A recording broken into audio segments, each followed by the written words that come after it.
Hello everyone, and welcome to the return of Beacon in the Dark. Patchy schedule as usual, but hopefully not for too much longer.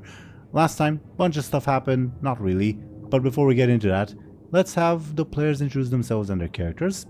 The dice have determined that we ought to ask Sir Thompshire first and foremost to introduce himself and his character. Thompshire, could you please go ahead?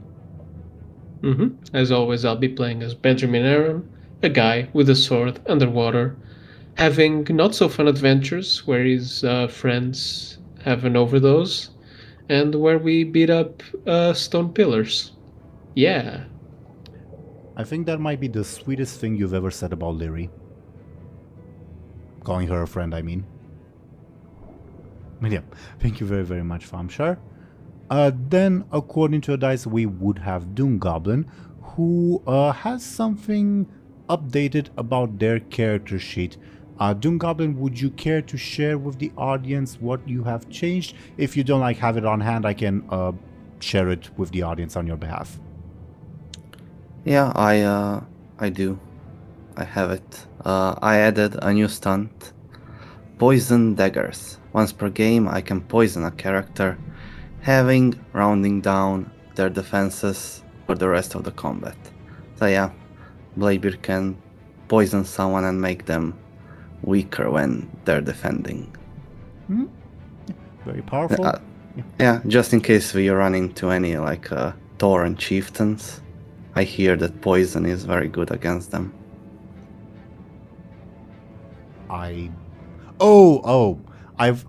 fucking hell. I thought you were making a reference to the band Elite Tauren Chieftain, not to fucking Karen Bloodhoof. Okay. It took me a while. Alright, thank you very much, DoomGoblin. Yes, that is Captain Bladebeard. You can check, dear viewers, his stuff on screen, as with everyone else. Then, according to the dice, we would have Zelryn. Zelryn, could you please go ahead and introduce yourself and your character? Yes, I will. Good evening. I am Zelryn. I play Sin and Lyri Embersorrow, the powerful blood elf rogue who not too long ago defeated a frost worm. And above board, I also defeat frost worms, and I'm not a coward who hides behind using them and spamming them. So that's very interesting. Anyway, that's my character. Is that something I'm supposed to get? I'm sorry. No, it's a reference to a Warcraft 3 match we had a couple of weeks ago. You mean multiple matches? They know who they are. Noted. Interesting. Thank you very, very much, Zelryn. And then, of course, we would have Khono.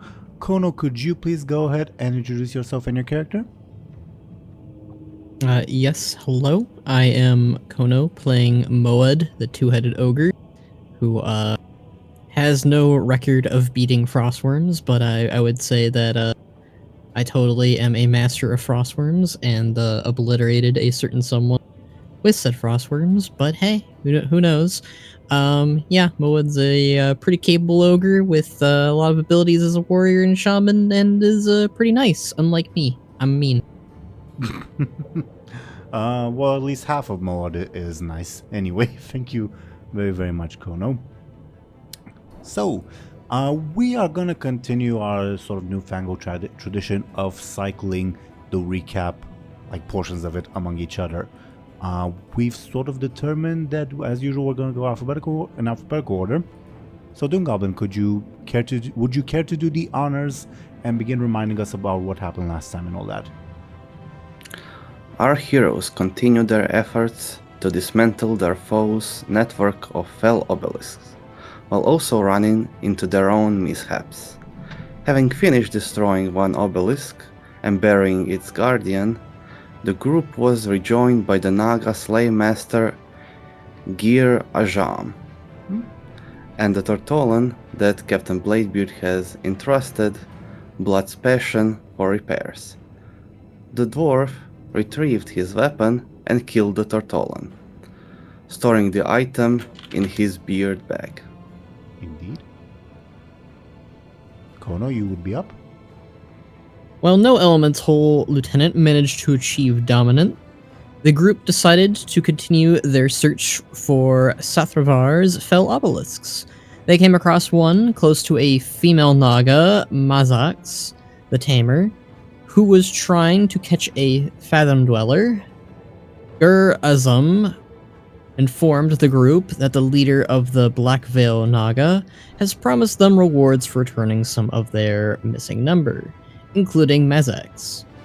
Our heroes attempted to aid her in catching the Fathom Dweller, only for it to become attached to Chief Captain Moad. Frustrated, Mazax returned to the Black Veil encampment. Thank you, Khono. The party proceeded to plan an attack on the fell obelisk, guarded by Shadowmancer Farasa, one of Minloth's lesser minions.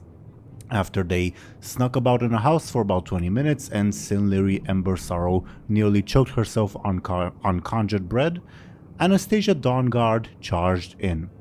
In the midst of the battle, the Shadowmancer afflicted Lyri with maddening visions, which prompted our hero to try to knock herself out to avoid their effects.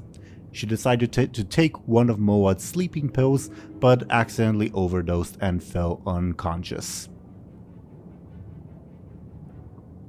Thompshire? As the battle raged on, and the obelisk summoned more and more demons, the Shadowmancer was repeatedly banished to the Twisting Nether by Falthian. In the end, Benjamin Aaran managed to destroy the obelisk. The large number of demons it had summoned immediately stopped being mind-controlled, but also began drowning.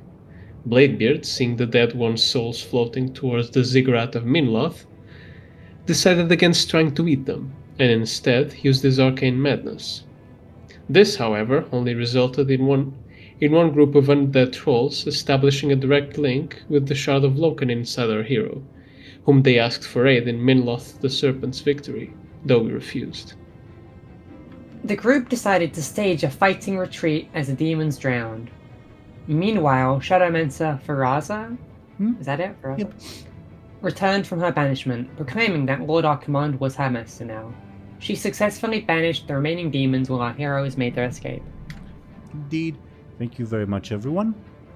Now, as we sort of resume where we left off, now, Lyri is still in combat, technically. But I'm also curious, since it has been a while since our last session, as our usual sort of warm-up, what's sort of going on through everyone's minds at the moment as you guys are retreating from this latest battlefield? Though obviously there's not much going on through Lyri's mind, but still about it, it's worth asking.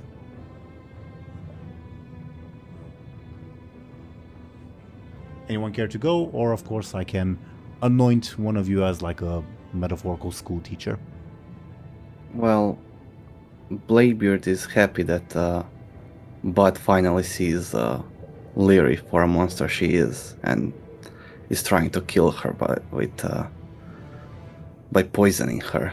So, yeah. I don't believe you were there to witness that, but sure. Well, you do. I think he I was. specifically was. Oh no, He yeah, was. you're right. You guys are right. But yeah, Bladebeard also knows that Lyri is very powerful and dangerous, and she might even survive this, so he has to stay careful. Understandable. What is Moad feeling on that note about, well, the situation in general, but also Lyri convulsing on their shoulder? Obviously, they're not happy about it, and, Bud's grossed out, but, he still wants to help her, while, Mo is, he hates her, and, will deliberate this with his brother regarding her further, I guess. Fair. How's Benjamin feeling about the situation? I'm not sure they're aware of Lyri's predicament. As you said before the session, he really wants a vacation. Fair enough.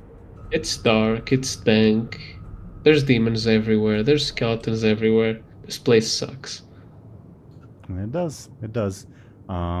At least one of the group is having fun. Not of the players, I mean, but of the NPC group. The one amateur archaeologist of the group, Runeweaver, I guess.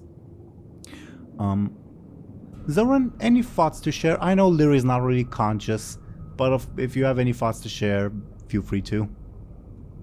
Not really. Fair enough. Fair enough.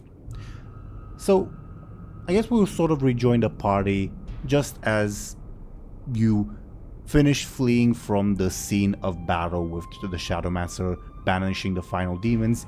You guys get the inkling that you're obviously, more or less, given the place you're at, safe. And you have a chance to recuperate, rest, whatever.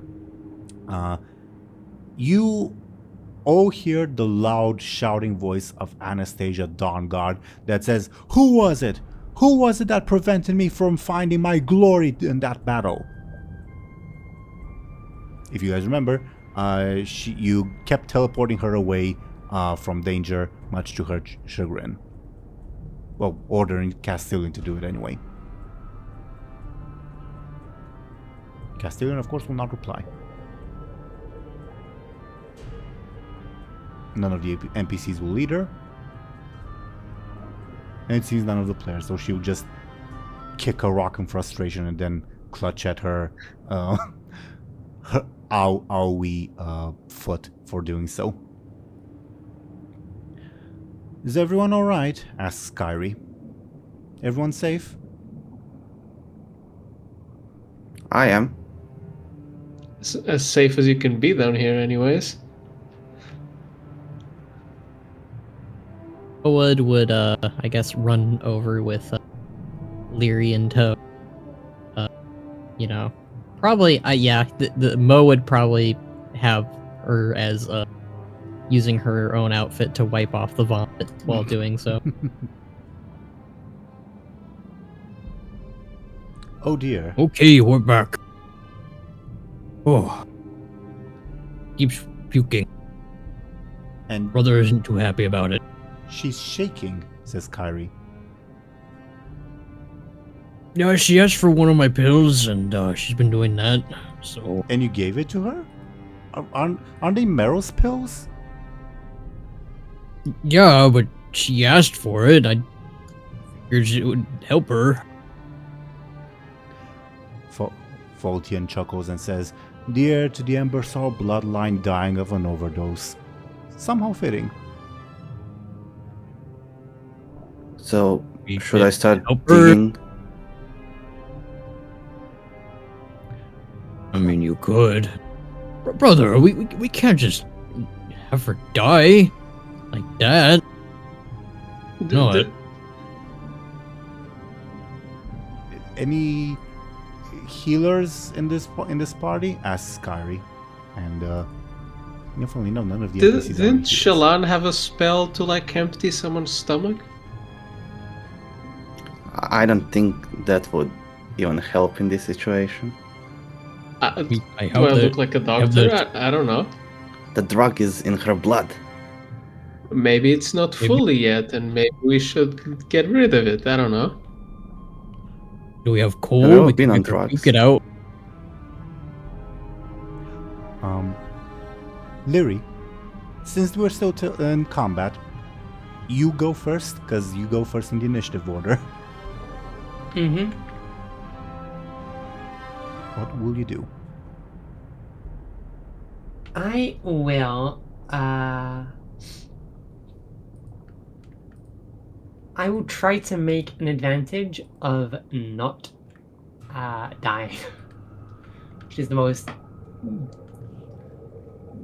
just basic thing I could say, but, you know, clinging to life, I guess. Forceful then, by that definition. Because, I think forceful is really the only thing I can do. We somehow got you to roll careful at one point. But yes, you do create an advantage. Congrats. You have a name for it. Just call it cling to life, I guess. Sure.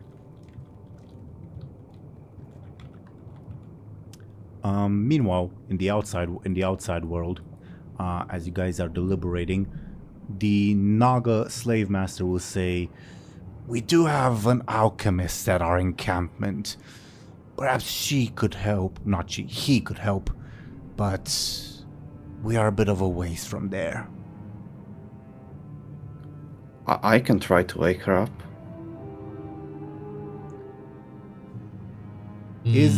Kyrie says, is waking her up what should happen?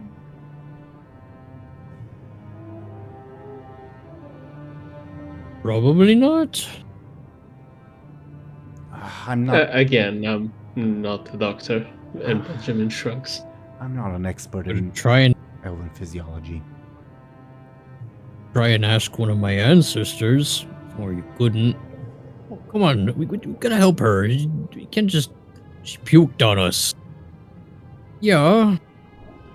But. I mean, she should die.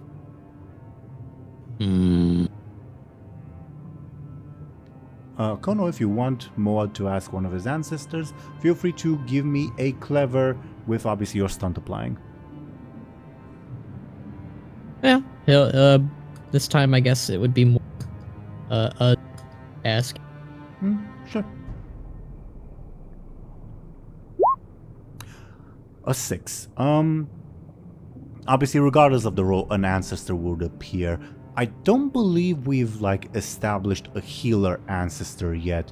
I should really keep your family tree open to determine where to place him on the freaking family tree. Give me a second. But of course, if you have any, okay, I have it open. Well, there's some open spots in your mother's mother or that one's mother, or your paternal grandfather's father. Would you prefer? Someone that would be a healer. I kind of don't imagine your mother's mother being a healer, given how your mother turned out. Yeah. Children and parents she's don't have to be alike. Sure, but at least, I don't know. We'll think about it. I like the idea of his grandfather's, not mother, sorry, grandfather's father. Oh, thank you, DoomGoblin, for posting that. DoomGoblin. So, the brother of the evil-looking guy. Sure. Of the Shadow Priest. Oh yeah, maybe that Sounds a holy priest. Yeah. Yeah, maybe. Sure. This one, let's come up with a name. Feel free to veto this at any point, Khono. Let's call them Arak the Bright. Let's say, in contrast to their brother. And you guys, your eyes, Moad, have gotten used to the darkness that surrounds you. Even though it's day outside, you guys are at the bottom of the sea, so not that much daylight is protruding through. So you almost have to squint, and maybe you're wondering, wait, why is no one else squinting? As a bright figure dressed in flowing golden robes appears next to you. It's somewhat in contrast to their dark skin, given that that side of your family has dark skin. But anyway, Arak the Bright appears to you and kneels. Well, is Lyri still on your shoulder? Yeah, I'd say so. I mean, like I said, he was kind of using her outfit to clean the vomit. Arak the Bright appears next to you. Does not kneel, instead inspects the blood on your shoulder, nods, and says, "If only among you were those that could call upon the holiness of the Bright Ones. Too bad. Well, if we're thinking of more mundane methods, it would probably be best to force her to vomit and then perhaps head to that alchemist that Snake Man mentioned, unless you have a better healer in mind, of course." I don't think we have any other healers, so I could force her to vomit, and then we could take her to this alchemist. It is not an elegant method, but, well, triggering her gag reflex, or there's also charcoal. Charcoal would force someone to vomit. Benjamin squirms out of nowhere. Don't think we have any charcoal. Now Benjamin understands why he squirmed, I guess. Because he was obviously not privy to the ancestor side of the conversation. That is a shame. Well, I leave the triggering of her gag reflex up to your imagination. What do you think, brother? We could punch her in the gut. Yeah, or we could do something else. I don't know, like... Meanwhile, the pill will continue trying to kill Lyri. Lyri, how do you defend yourself? I will forcefully try not to get killed. Well, I get to decide if it's forceful or not, but how do you do that? By coming to life. Sure, because give me a forceful. It's a bit difficult to do anything else when you don't have any... Where head literally empty, yes. Yes, my head is literally empty. How do you take 5 points of damage? Jesus Christ. That is from a 3 to a -3, that's crazy. I will use my advantage to reroll. Alright, give me a reroll. What should be a -3 or a -4? Okay, it's a 1. Much better, much better. Just 1 point of damage. I take my level 1 stress. From everyone's perspective outside, Lyri's convulsions grow, I don't know, more agitated? What's the word for that happening? They're definitely more visible.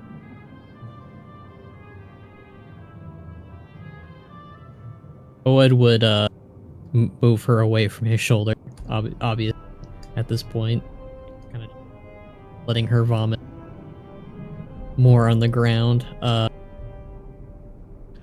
Yeah, I'd say the two ideas that Mo and Ud are kind of debating on is punching her in the gut or using the food bucket, giving her like gelatin or something.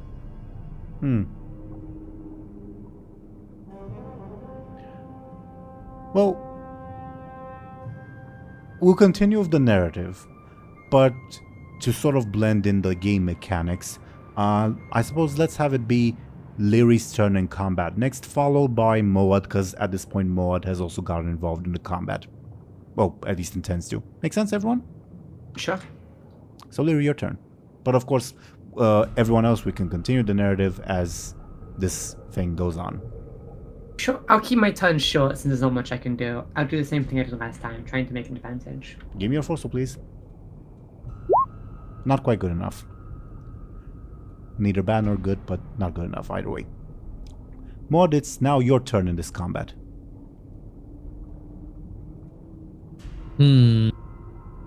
Is the source of her vomiting just the, like, is the pill itself, like, still in her? She swallowed it, definitely. But I would say the more visible symptom at this point isn't just the frothing at the mouth, but just the horrible shaking that she's going through. Because she's, again, convulsing. Yeah. I was gonna make the suggestion maybe he could use, like, I mean, that's more, it's not really shamanism, that's more water bending, really, but forcing the thing out with, like, water. Good luck, Lyri, good luck trying to rebuild your gut biome after that. I didn't say I was gonna do that. Yeah, it's because I feel like Ud is preventing Mo from hitting her, because that might kill her. Do you want me to hit her? Is that you asking lore-wise, or? Yeah, in character. He might actually do less damage than us. Brother, I know you don't want to kill her for some reason. She's still our friend. Your friend. Bladebeard and Maud, you guys go at the same time in the initiative order, so yeah, feel free to decide who goes first or second, etc. Perfectly fine. Yeah, I guess if you want to punch her in the gut and get her to vomit it further, go for it. Just, don't hit as hard as I would. Bladebeard, without hesitation, punches Lyri as hard as he can. I knew that was coming.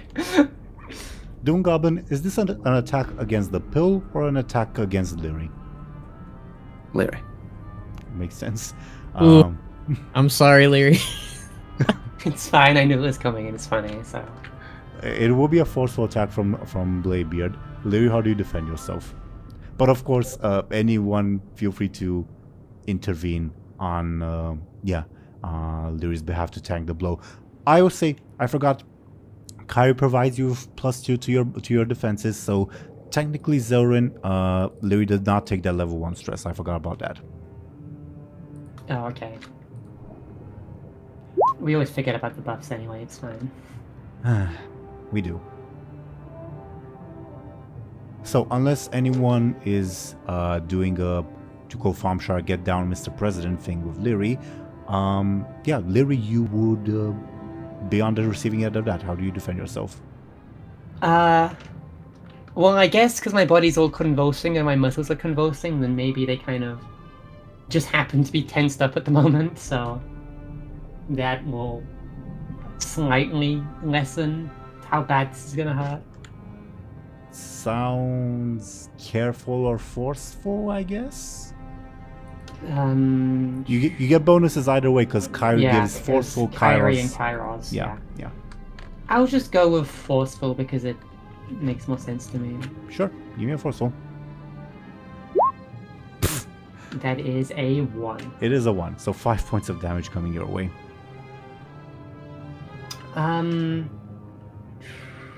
I already have my 4. You can only take 1 stress at a time, which means I would take my. Would that be a level 6? It would, wouldn't it? You can take a 1 and... Oh, yeah, you already have your 4. Yeah, I'm sorry. And you can't take more than 1 stress at once. So You can take your 2 stress, 1 stress, and 2 consequence. You can take your 1 stress, your 2 stress, and level 2 consequence. Oh, you can take multiple stresses at once? If you take a consequence also. I see. That makes sense. Okay. That means literally anything will knock me over to a level 6 consequence afterwards. True, but on the other hand, a level 6 consequence will last for a very long time. That is true.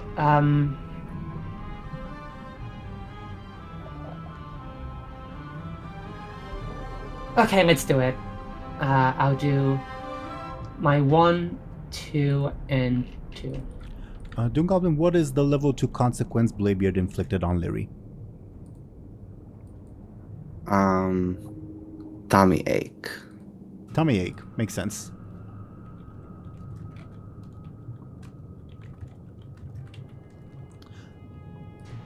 It's because these attacks are not like supposed to be sort of secret from the player characters. It's immediately obvious. Yeah, Bladebeard does as instructed, punches Lyri as hard as he can, and yeah, nobody sees vomit. Instead, you just see a pool of blood floating out of her mouth. I think you punched her too hard. I don't think I punched hard enough. Maybe I should try again. It is Maud's turn. Maybe leave me to punch her this time. Brother, you don't do it. You'll do probably worse than he did. I'll do a gentle fist. Do you have your Byakugan active? I'm glad you understand my references. Probably not, but yeah. Obviously. Ud will do a gentle fist to get Lyri to puke properly, I guess. I would interpret that as a careful either attack against the pill or careful advantage that perhaps Lyri can use. Your choice. Wait, Um, I would like to compel Moad. He's a rage of a warlord. Maybe he does the same thing that Bladebeard does by accident. I am going to reject that. I'm trying to help Lyri. All right. Sure. Mhm. You got your kick, or punch rather. Maud's being nice even though she puked on him. Well, I guess one of the heads is being nice. The other one is kind of being tired of her nonsense. I'll give the advantage to Lyri. Okay, give me a careful, please.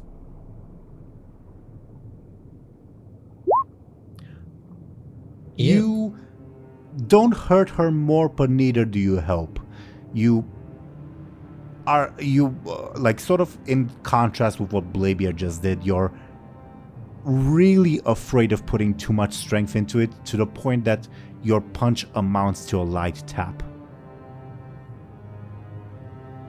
Would a 2... Oh, actually, I'm A 2 running would out be of enough fate. for an advantage, Uh, yes. Holy moly, I'm running out of fate points fast. I'll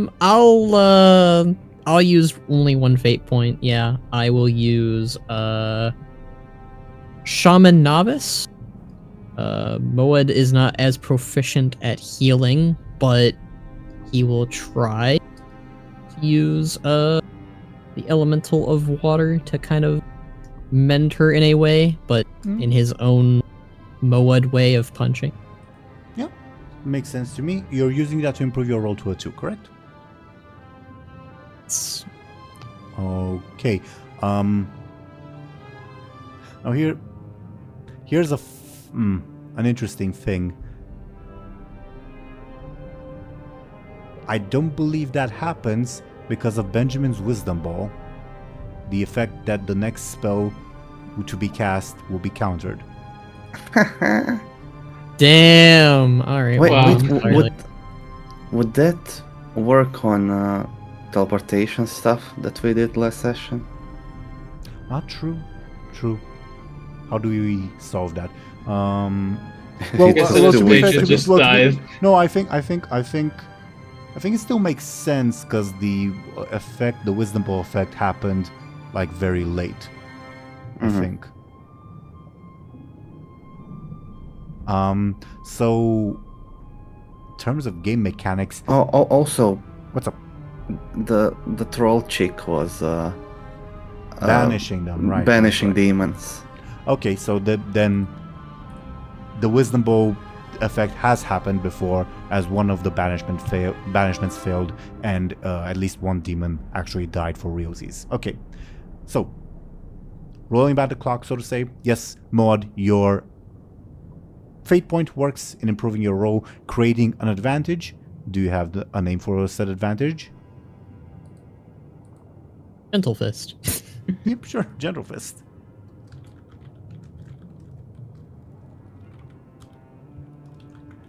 Okay. Going next in the initiative order. Is Goran doing anything? No. Understandable. The pill will do what it does and try to kill Lyri, because of course it does. Probably fail, but you never know. Lyri, how do you defend yourself? Cling to life, same as last time. Yeah, sure. Give me a forceful. You create an advantage as you're externally. You guys are not sure if it's because of Moad's Gentle Fist or not, but Lyri momentarily stops convulsing. Zelryn, what do you want your advantage? Just add it to the one I used before. Okie dokie. And here I was just gonna ask if Benjamin wants to intervene, but I guess the answer is no. Okay. Next initiative order is Lyri again. Okay. Did it. Is she better? She's still frothing at the mouth, says Kyrie. She kind of doing a little bit better. True. Well done there, Moad. So far, the pill has been undamaged, right? You're correct. I don't think I even have enough to do any damage to it.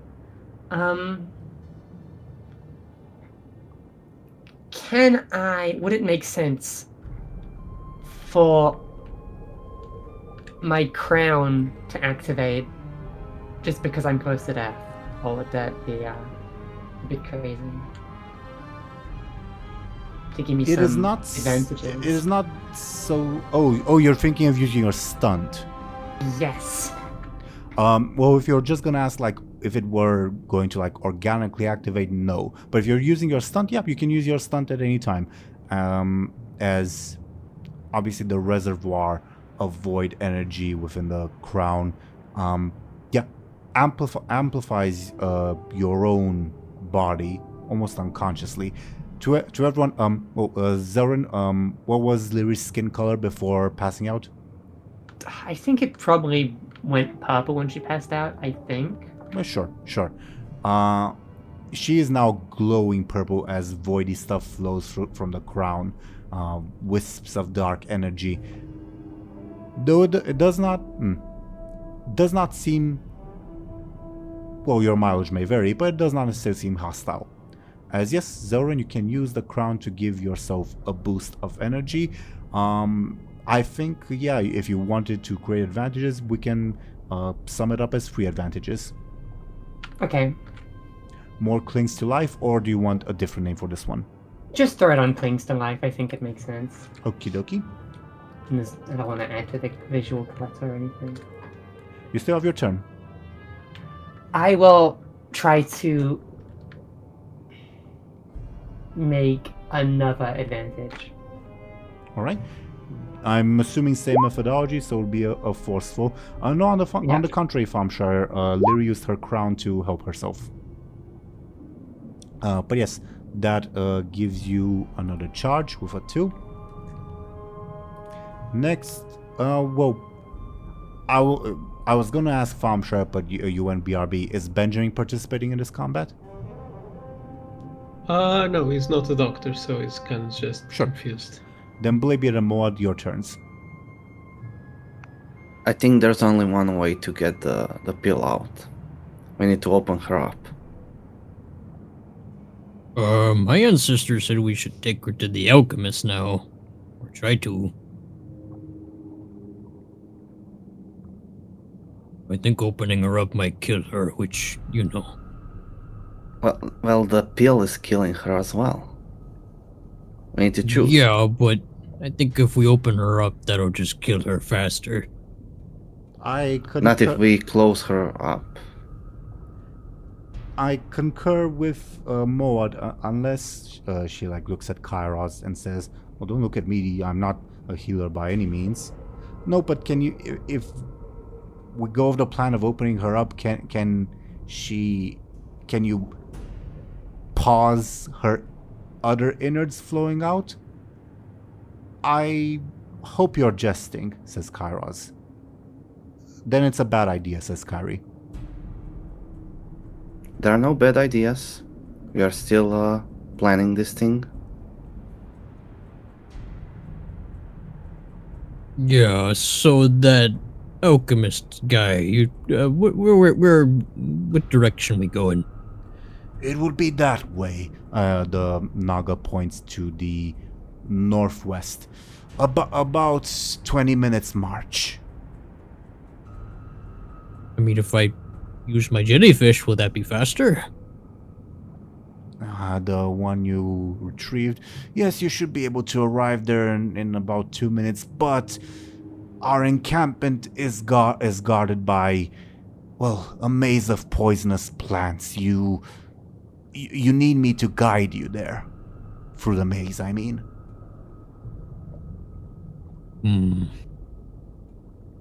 Tricky. And before one of you surface dwellers says it, no, you cannot swim up. Do you not see the clouds of poison guarding our encampment? As he points to the northwest. If you Bladebeard opened his mouth before he says that and then closes it. Trust me, I thought of it. But yeah, if you glance that away, maybe if you like squint, you can see like a green blackish thing in the proverbial air, maybe. Well, I guess we're going the long way then. Does she have 20 minutes?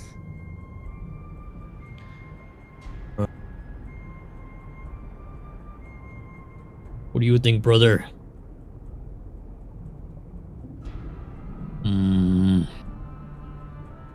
Probably gonna die. Saying that, or are you just wishing that? Or both. Hey, brother's in a very bad mood with her today. We should get moving then. This way, surface dwellers, says the slave master. Moed would pick her back up, but point her downwards in terms of puke. So I guess, I don't know. They're like carrying Lyri in under their arm or something. Yeah, but making sure she doesn't vomit on any of the arm or vestments. Fair. Makes sense narratively. Game mechanics wise, we are still in combat. It is Bladebeard and Moed's turns. Obviously, if you've returned or not, yeah. Do we have any, what are they called? Aspects about The pill note. Faultian? What about Faultian? I believe we do. I don't see any on screen, and I can't really go back to the previous screen to check. Let me open his sheet, because maybe that will refresh my memory if like you guys discovered something before or not. So give me a second, please. Maybe I can compel him to finish Lyri off. Figured that's where you were heading.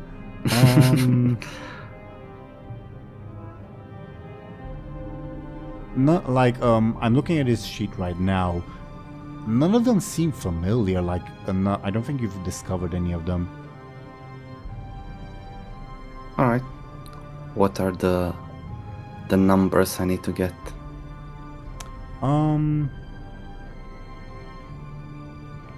Level 2 for one of the tertiaries, like a too careful difficulty for one of the tertiaries.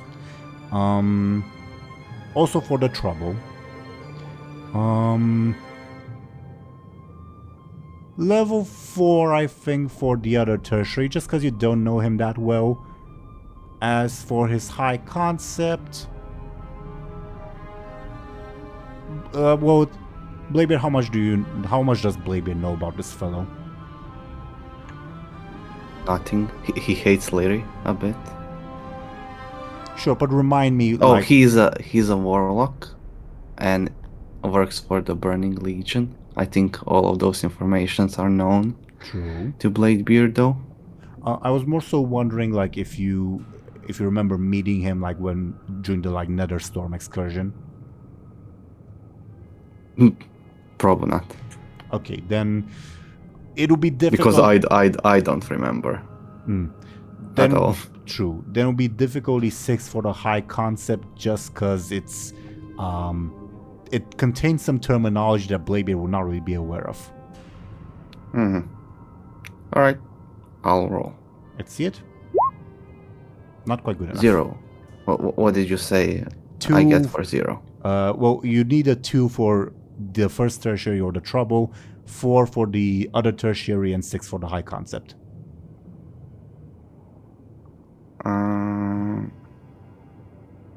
Sure, I'll spend a fate point. What do you? But I also need a fate point to compel him.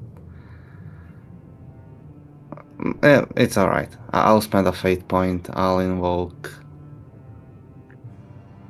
I sailed all over the world. Yeah, well, it's the one we usually use for that. So wait, I can't read books, but I can read people. It's much better. Right. Yeah, right, that right. one. Yeah. I admit I have a preference as to which one I hope you'll pick, either the trouble or the tertiary. because it will shape, I think, what you can compel him to do. But I will not say which, because that would be influencing stuff a bit too much. Well, let's go with trouble. That's more interesting, maybe. That's the one I was hoping you would not pick. His Faultian's trouble is trust no one. He's overly paranoid. Reasonable.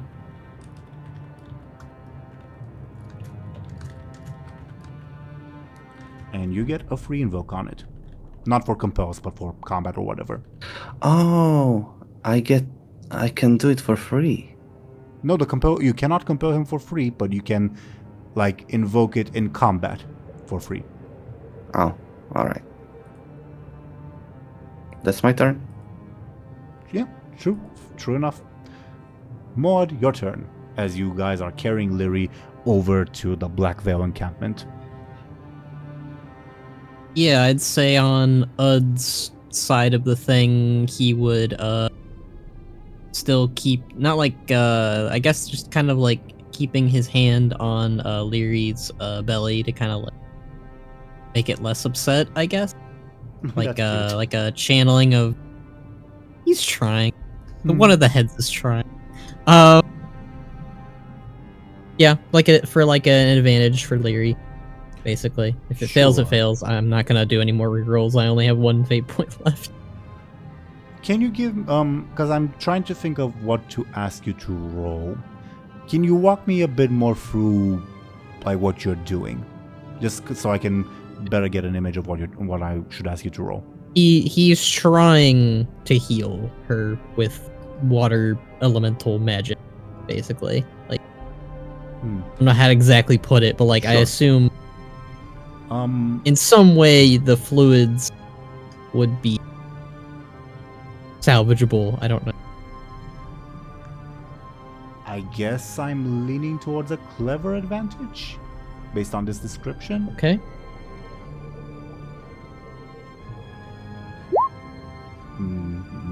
Whatever you're doing, you're not doing it.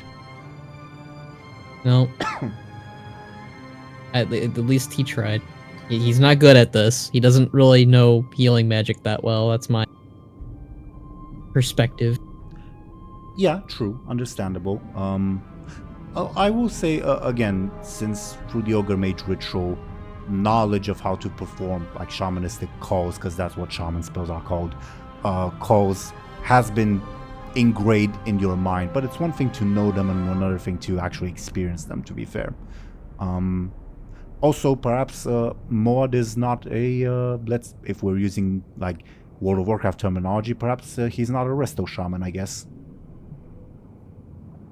Yeah, I'd see him more as enhancement or an elemental, you know. True enough. Anything else on your turns? Bladebeard and Maud, I guess, in terms of potential narrative actions. Narratively, he's just walking with her and carrying her while they head out to the alchemist. Castilian asks Bladebeard, "What are you staring at, creature?" Castilian. Faultian, not Castilian. I'm dumb. He just winks. Ugh, groans. Okay. Next in the initiative order, I don't imagine Gurren is gonna do anything. Though feel free to stop me, DoomGoblin, if you think he will. The pill. It will continue its murderous rampage, I guess.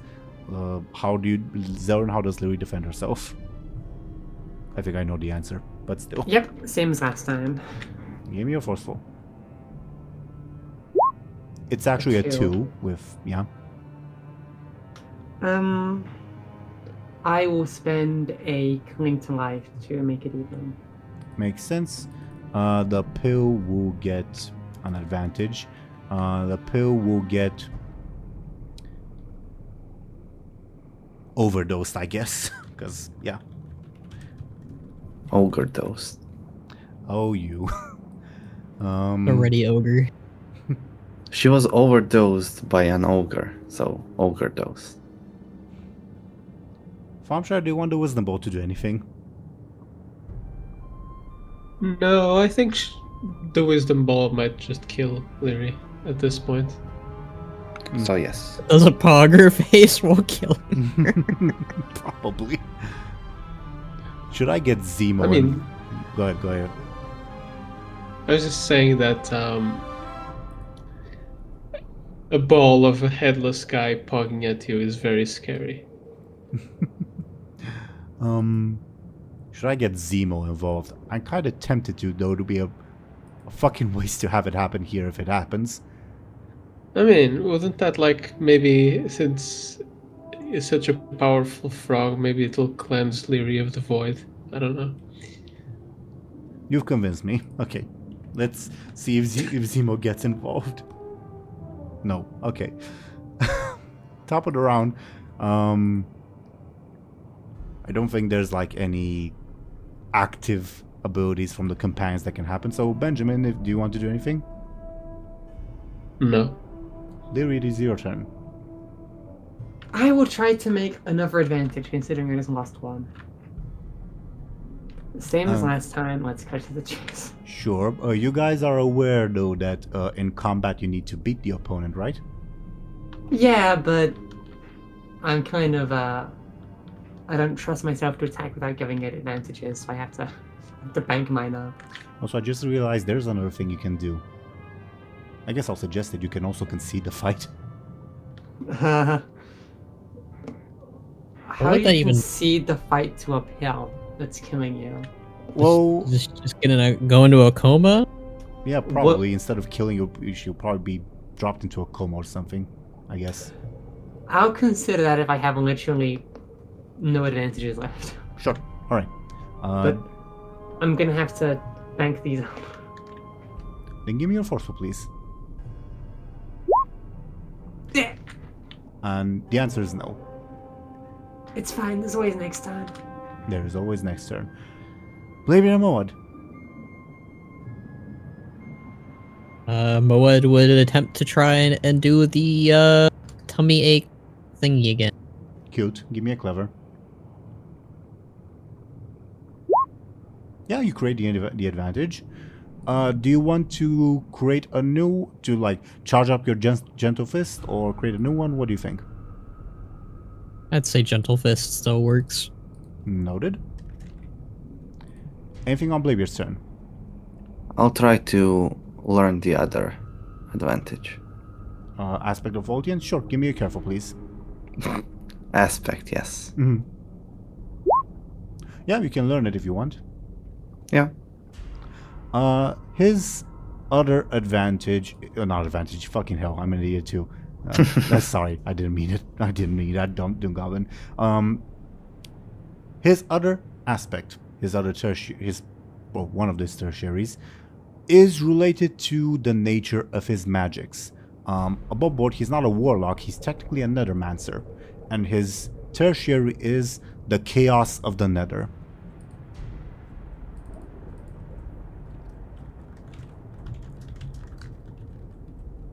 And you get a free invoke on it, Bladebeard. But not a free Not a free compel. compel. You're correct. Alright.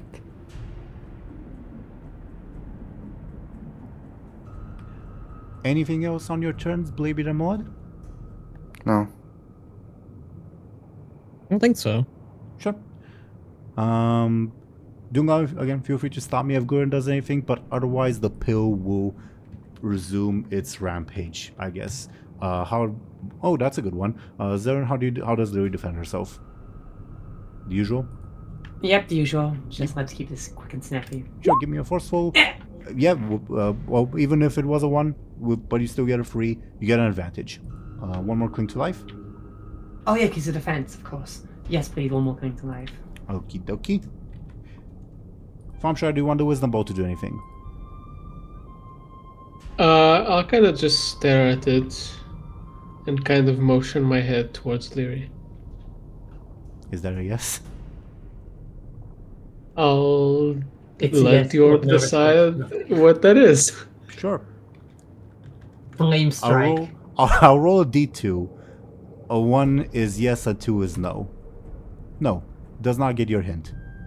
It, as you like inch your head towards Lyri's direction, it like also inches its head in that direction, but it just looks like it's spinning. Slightly, of course. Cute, but useless. Zemo, in the meanwhile, let's see if he gets involved. Close, but no cigar. Okay. Top of the round. Benjamin, anything from you? He's kind of getting worried that nothing's happening. So he'll I will say from like the outside perspective, Lyri's going through periods of just very clearly being unwell, of like shaking and frothing at the mouth, to stillness, to back to being unwell, to back to stillness. So it's clearly a bit of a back and forth. Currently she's in the stillness phase.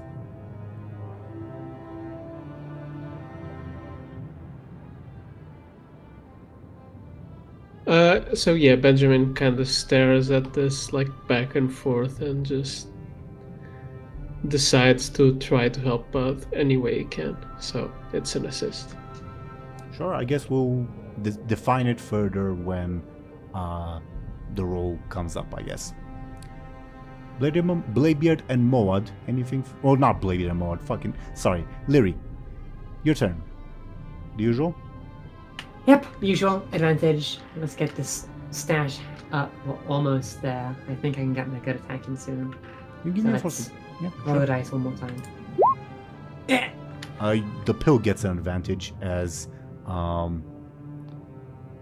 don't know biology well enough, but a strange colored liquid flows out of Lyri's mouth as the pill gets an advantage. I'll give it another overdose. Unfortunate. Bladebeard and Moad. I would like to again compel Moad, his Rage of a Warlord. Bruh. He'll do an attack on Lyri, accidentally. I don't want to do that. A forceful attack, I want to specify. I no. Alright. Alright. Moad's out of fate points. I have a question. Can you just like ask someone to do that, like the same thing? Oh, what do you mean? Different turns. What do you mean? Oh, the same. That was already asked once. I think when it comes to compels, when you're out, I it has to be can a pick different thing. a different Yeah. aspect. Well, I mean, I'm still gonna say no, but I'm just curious. You can't like say in no general. anymore. You can't say no anymore because you're out of fate points. But just in general, I'll sort of Wait. So can you get compelled twice in a row? You Yeah. can, yes. But you Yeah, cannot get compelled Tyler. to do the same thing twice in a row. But as to your question as to whether you can be compelled to just like do the same thing, I would say if the circumstances are different enough, then yes. If they're the same circumstances but it's just the same compel, then no. Make sense, everyone? So should I change it then? Change what? My compel. Well, hasn't Khono already refused it? Yeah, but I already refused it, but I was. It was very similar to the last. Oh, right. Right, I you're mean, right. You're does right. it? Okay. Good point. I'll say heavy weapons expert. He's expert in heavy weaponry. Lyri is a very breakable thing, and maybe he will hold her a bit too hard. I think both of Maud's weapons are heavier than Lyri, but it's permissible. Yeah. It's that's my point. Hmm. He's not good He's at not used to holding things that down. break I- easily. I don't know about that one because he usually holds a lot of people. Usually, the only thing I could maybe agree with is he's not But, used to being But are those people two-headed. dying though? He's held dying people before. He's often holding dying people. I would argue that. Sure. Either way, the compel is sort of game mechanics wise permissible. So yeah, DoomGoblin, you're free to offer it, and Maud, yeah, you do Bladebeard, Khono, you're fucking I'm not gonna do that, but yeah. Okay, you refuse. I have no more fate points. Sorry, Lyri. Okie dokie. If Moed accidentally kills you, well. It's fine. She only goes to the literal hell demon and powers out beyond belief. It's fine. Yeah. He's trying to help.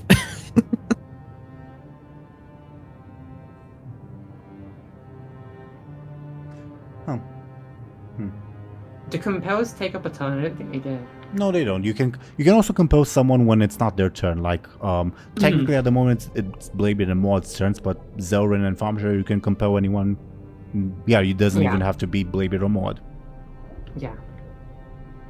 So Bladebeard still has a turn to do something as well. So does Maud.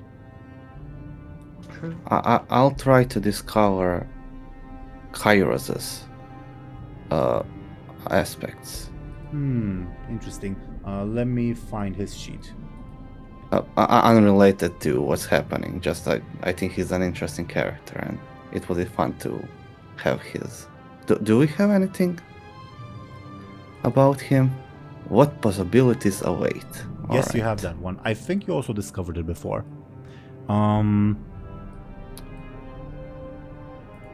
Kairos doesn't have many other tertiaries. He just has his high concept and trouble. I think for the high concept, you have part of it, but not all of it, and it's a bit hard to reach the other part.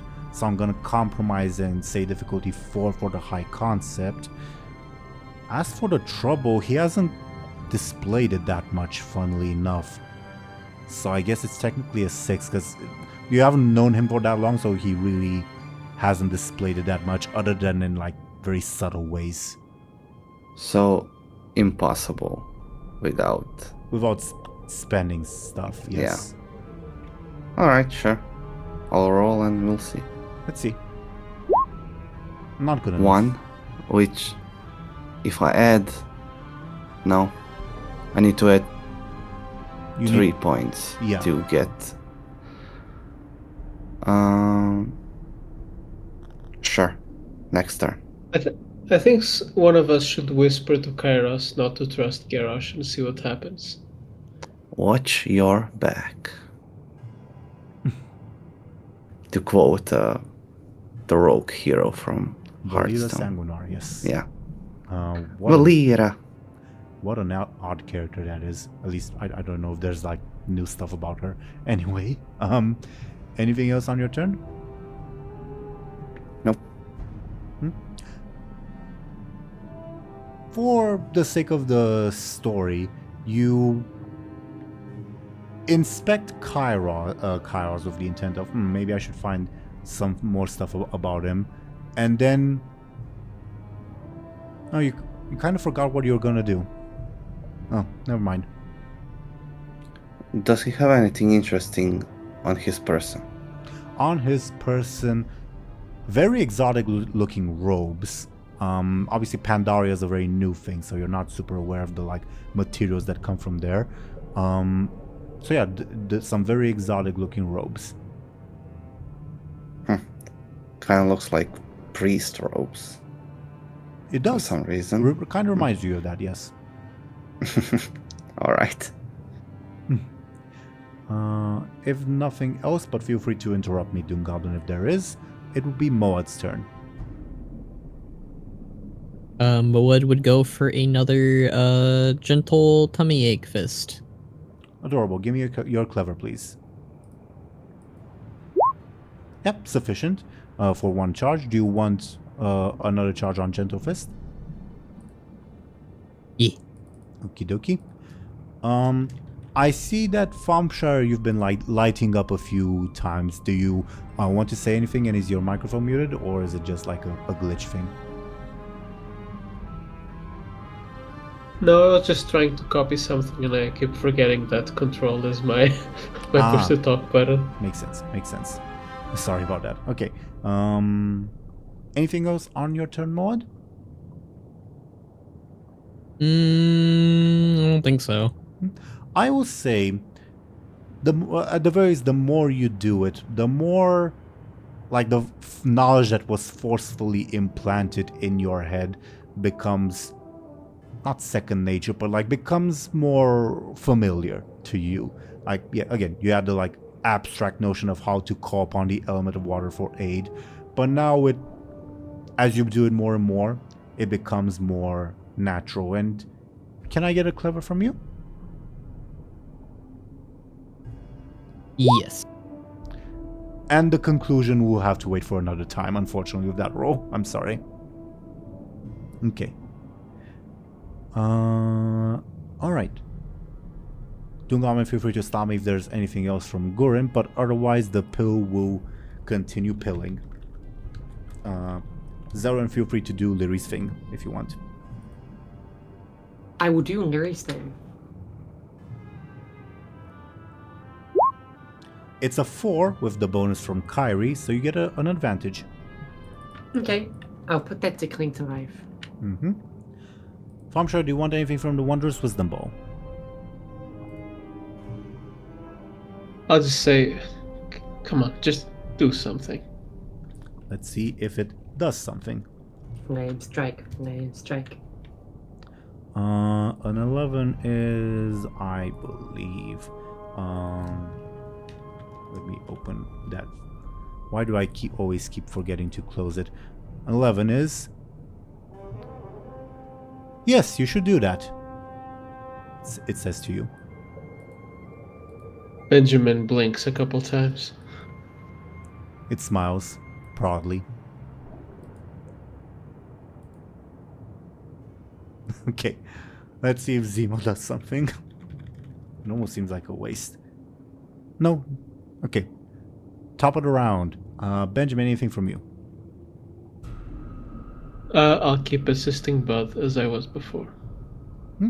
Sure. As for the narrative, because of course Maud was doing the whole slight shaman healing thing. Do you think you're doing it by encouragement, by being a reassuring presence? What do you have in mind? Just narrative-wise. I mean, I guess that depends if he keeps doing that or not. Alright. Then we'll determine it when it does happen, I guess. Lyri, it is your turn. Okay.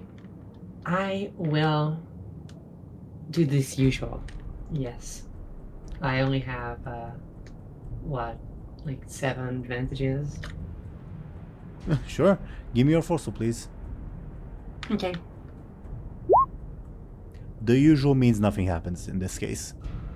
Noted. The difficulty for creating an advantage is 2.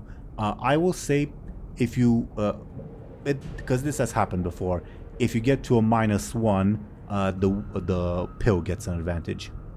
Mm-hmm. Okay. Mathematically, it's more likely for the pill to get an advantage than for you to get the advantage. Moving on. Bladebeard and Maud. I would like to compel Maud. Okay, I gotta kind of have to do it, but alright. Okay, let me see something I could do.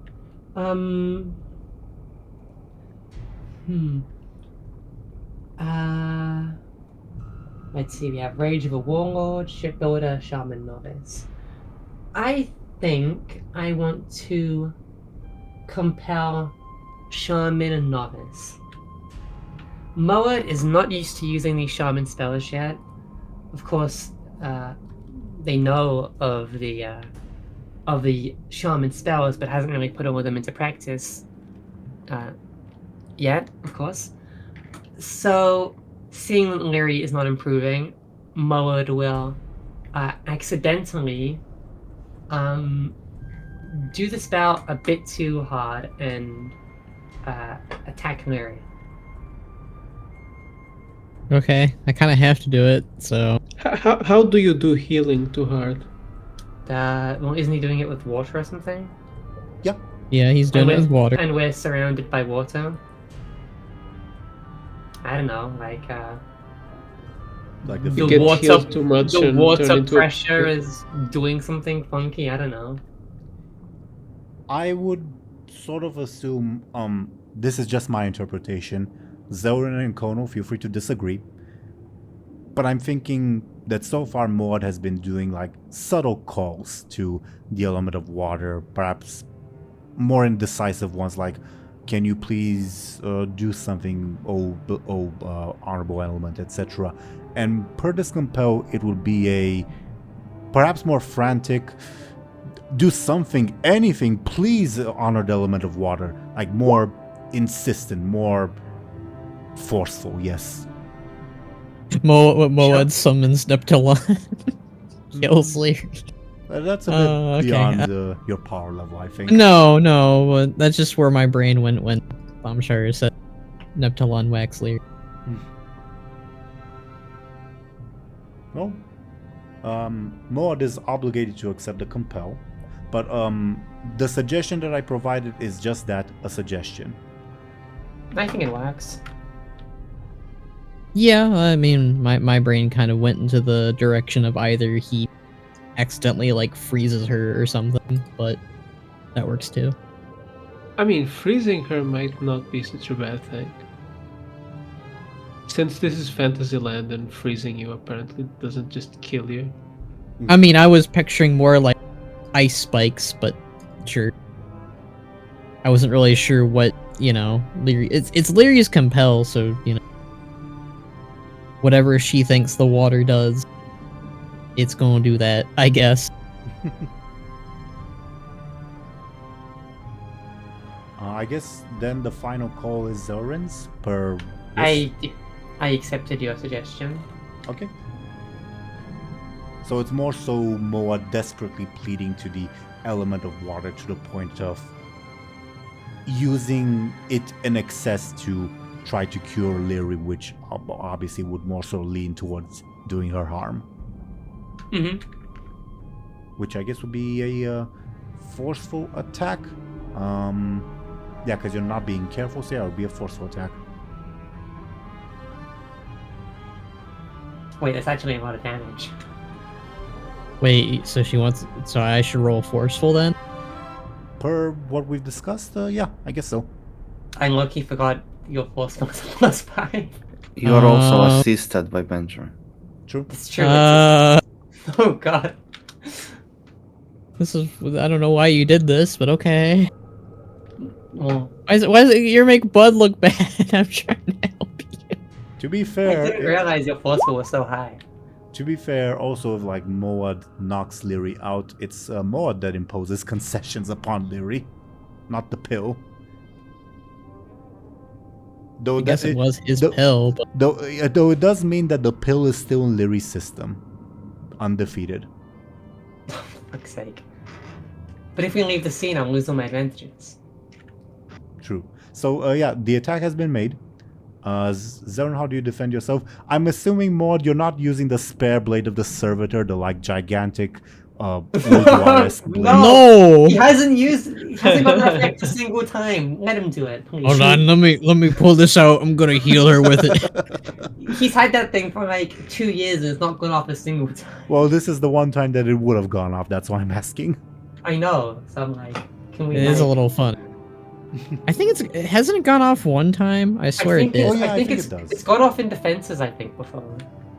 No, but I could have sworn he used it one time and it actually did do it. It was only been one time though. I think Khono's right. Damn.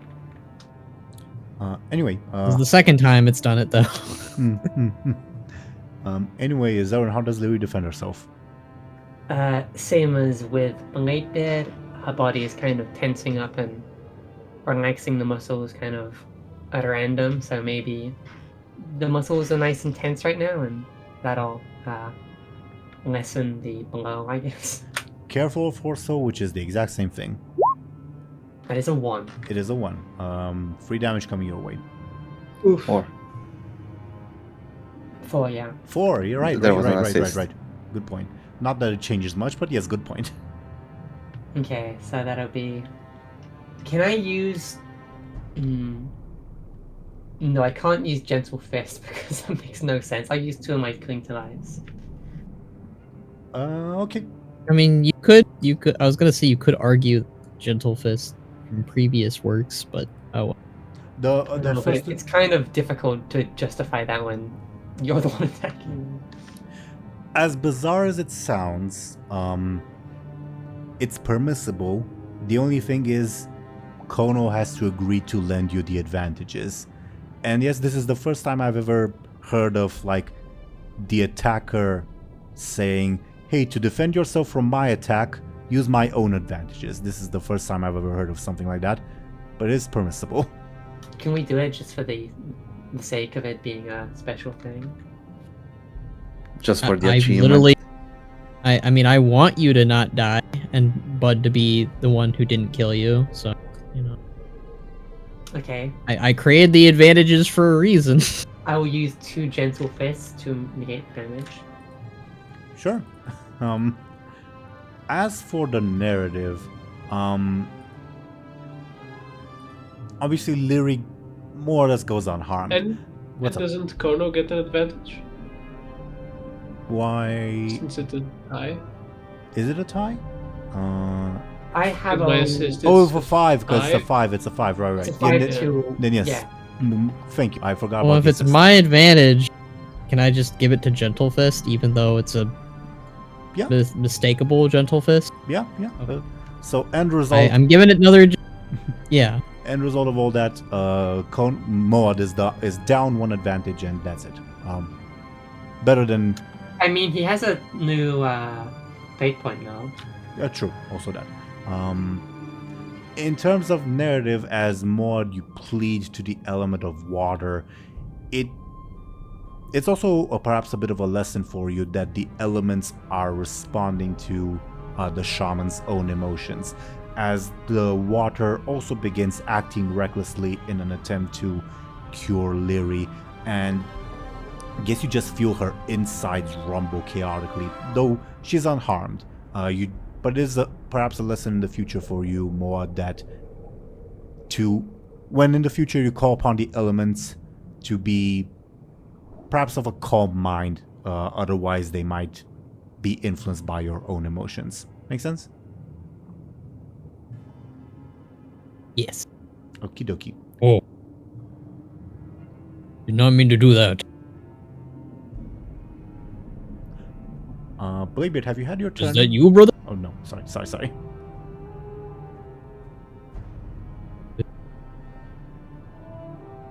Oh, I mean, you seem desperate there, honestly. Probably a good thing that's not responding to my emotions, honestly. Yeah, how does that work? If I'm calm and you're not calm, is like an imbalance there? Above board, per what we've sort of discussed before about how in sync you guys are, Bud and Moarg, the 2 heads, they're usually in sync. Like, usually if one's angry, the other's angry too. Usually. Anyway. I guess this is a rare. I guess it's a good narrative thing, though, when you think about it. Considering the volatile Gentle Fist. Yeah, true enough. Bladebeard, will be your turn then. But of course, Khono, feel free to, if there's anything else on your turn, say so. Think so.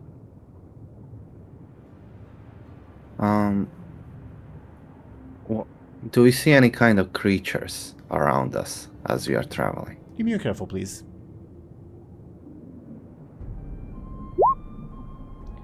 -1.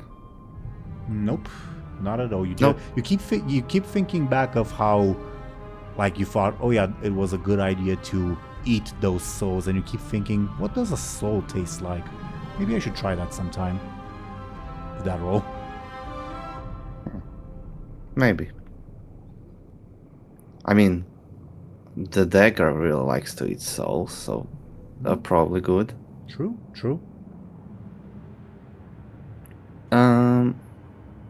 Let's do another Kairos discovery. Okay. Once again, it's difficulty 4 for the high concept and 6 for the trouble, just because, again, he has not displayed it too much.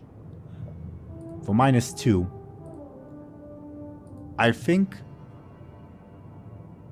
what happens is you once again think back to Kara's like, oh yeah, I wanted to find out more about him, and you blink, and now you're 20 paces behind the rest of the group. As everyone, you realize, oh yeah, Bladebeard got left behind at some point. I'll just shake my head and keep swimming. Yeah, you will be able to catch up with everyone. They're not too far ahead. You know, I know they say keep your feet on the ground, but he really is dedicated to it. Anything else before we continue with the initiative order? Nope. Okay, Gurin, DoomGoblin, feel free to stop me as usual if he does anything, but otherwise it is the pill who will, of course, be pilling.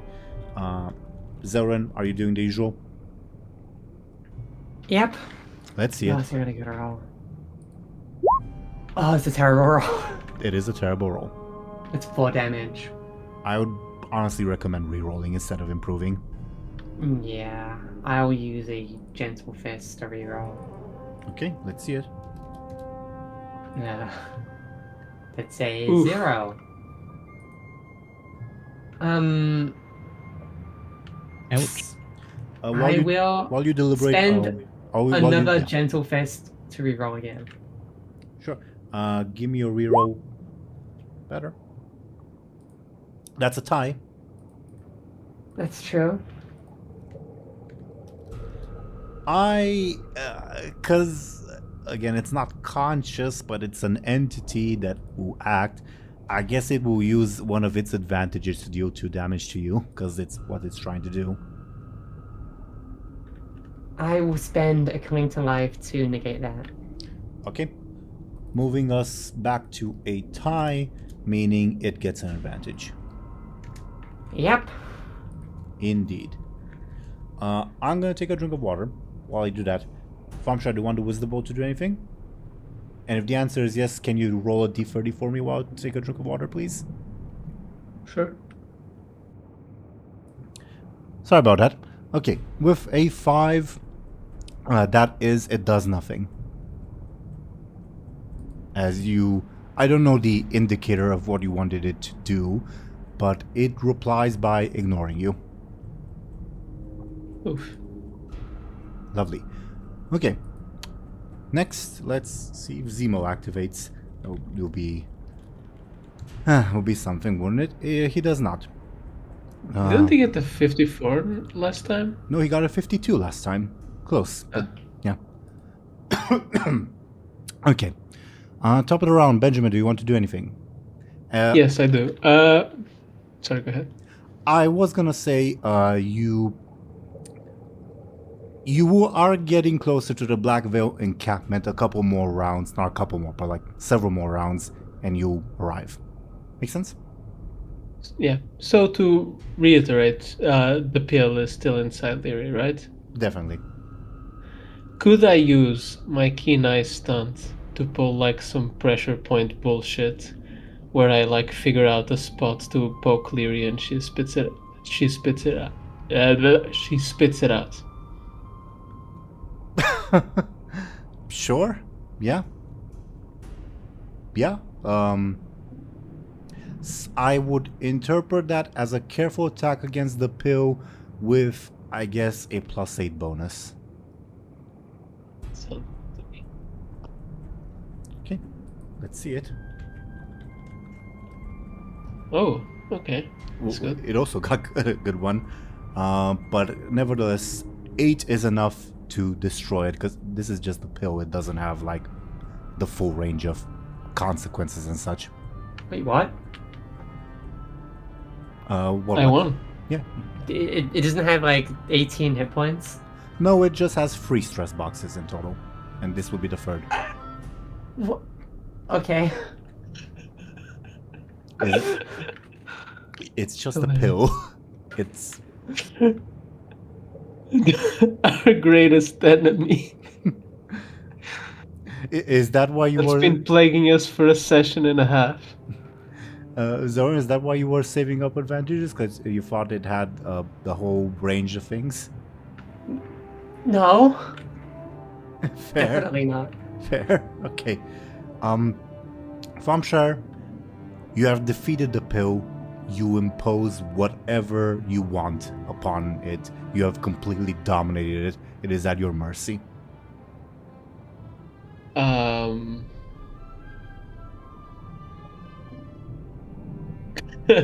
What can I ask from a pill? Shit. Is the pill magical? No, it is quite mundane. By design, quite mundane.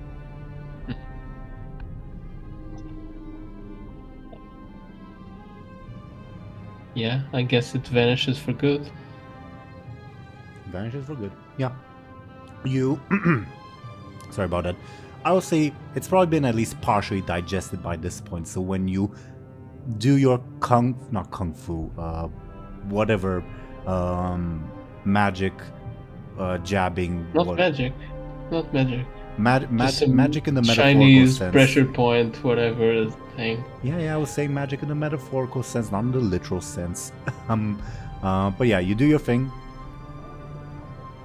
And Lyri once again lets out a burp of what appears to be black liquid that you surmise to be the remnants of the pill. And whatever negative symptoms she was going through of like convulsing and such, she stops doing so.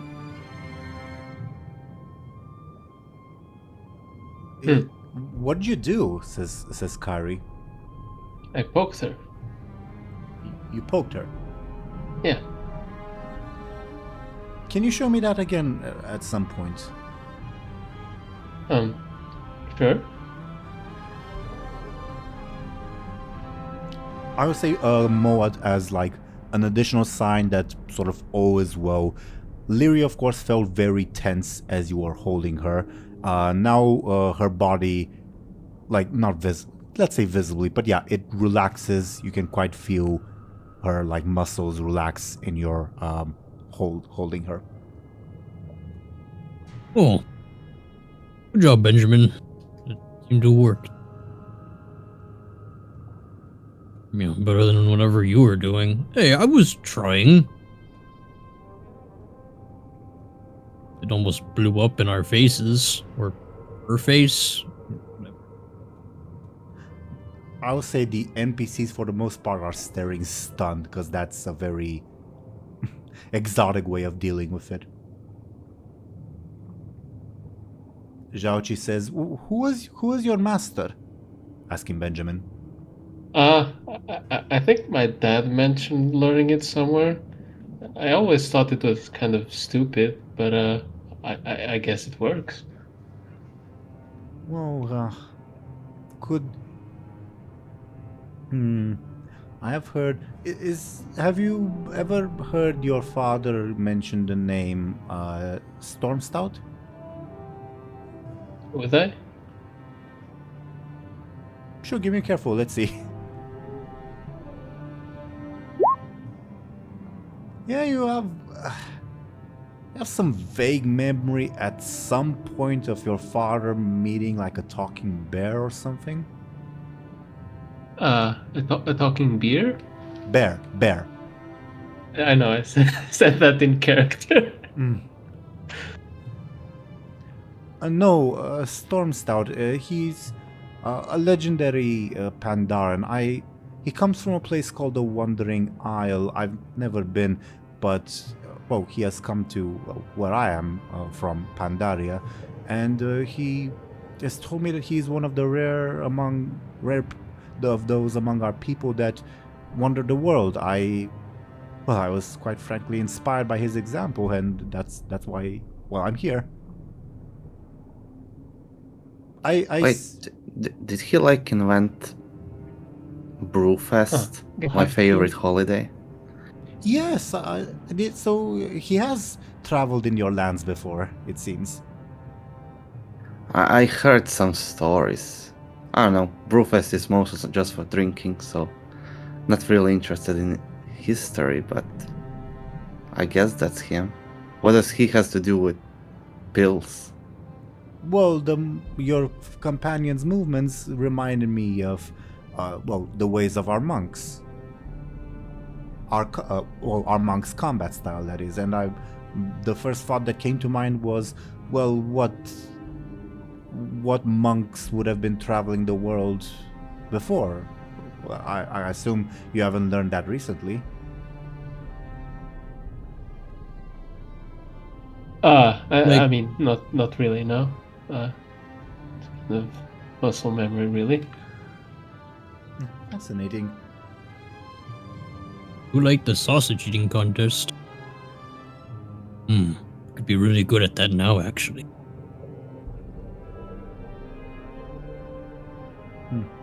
They're quite something, aren't they? Says Runeweaver. Like, I guess this is his first line in like 10 sessions or whatever. Is he talking about the pressure point stuff or the eating sausages?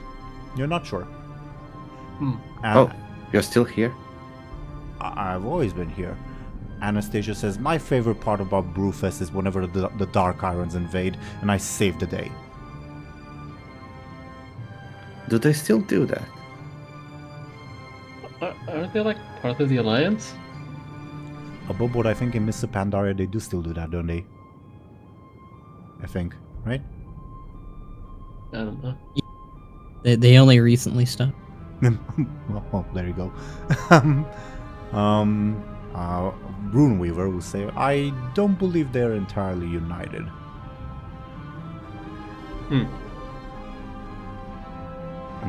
Victrix says, my favorite part is whenever...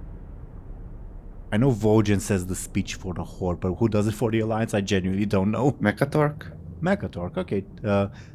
Victrix will say is whenever Mechatork comes to say a speech, people tend to watch their pockets less when they pay attention to him. Should you really be confessing that, says Runeweaver. I've confessed nothing. Well, does anyone else want to share their Brewfest preferences? Drinking and eating and singing, dancing. It's amazing. Surface dweller practices the law of them, says the Naga. I do not understand your fascination with drinking. Water is all around you. What's the point of it? Drinking water. Like an idiot, like an animal. What else would you be drinking? A potion? Do I have a tale to tell you? I guess My it scaly kind of is friend. like a potion. Technically, Bobboard's more similar to a poison, but sure. Does Bladebeard have like a bottle of rum on him? Well, you are only dressed in your undergarments, but if you have anything in your Bladebeard, well, I'm not opposed to it. Yeah, definitely. He'll offer it to what was his name? Gaz. Girazasham. You offer the flask to him and says, "Is there something liquid in that? Yeah, take a drink." If I drink it here, the water will pour in, surface dweller.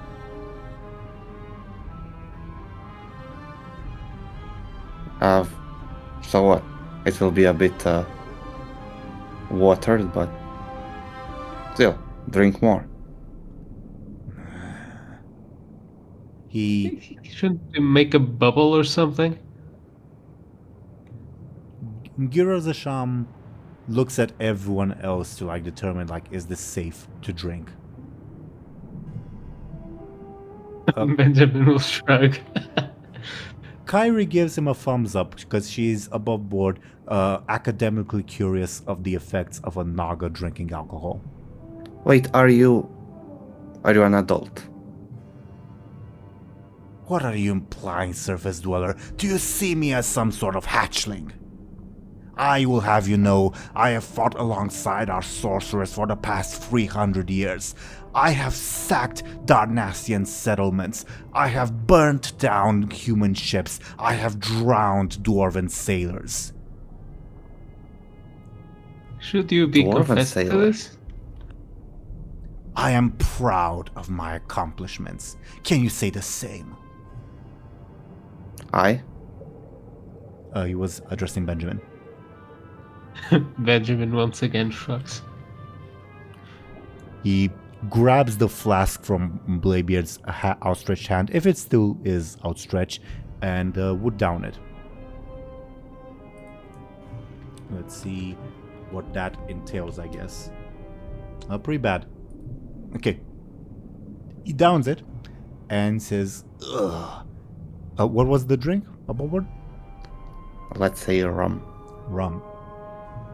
It is... What is this taste? I have never... He keels over. The flask floats away. Says, you have poisoned me!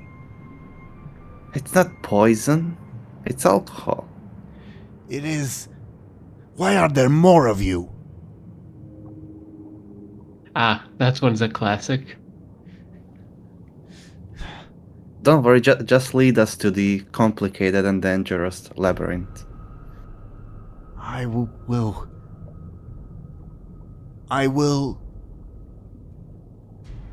No, you Fredden, your surface. Why is my speech slurred? What is the meaning of this? This, and he collapses. Oh no! I would say. Why would you give him? Why not? Rum is amazing. I thought he would like it. Clearly can't hold his drink. Yeah, I guess Naga are lightweights. I mean, look at him. He is like 3 times my size. 4 times. It was his Well, he- first time drinking, says Kyrie. Exactly.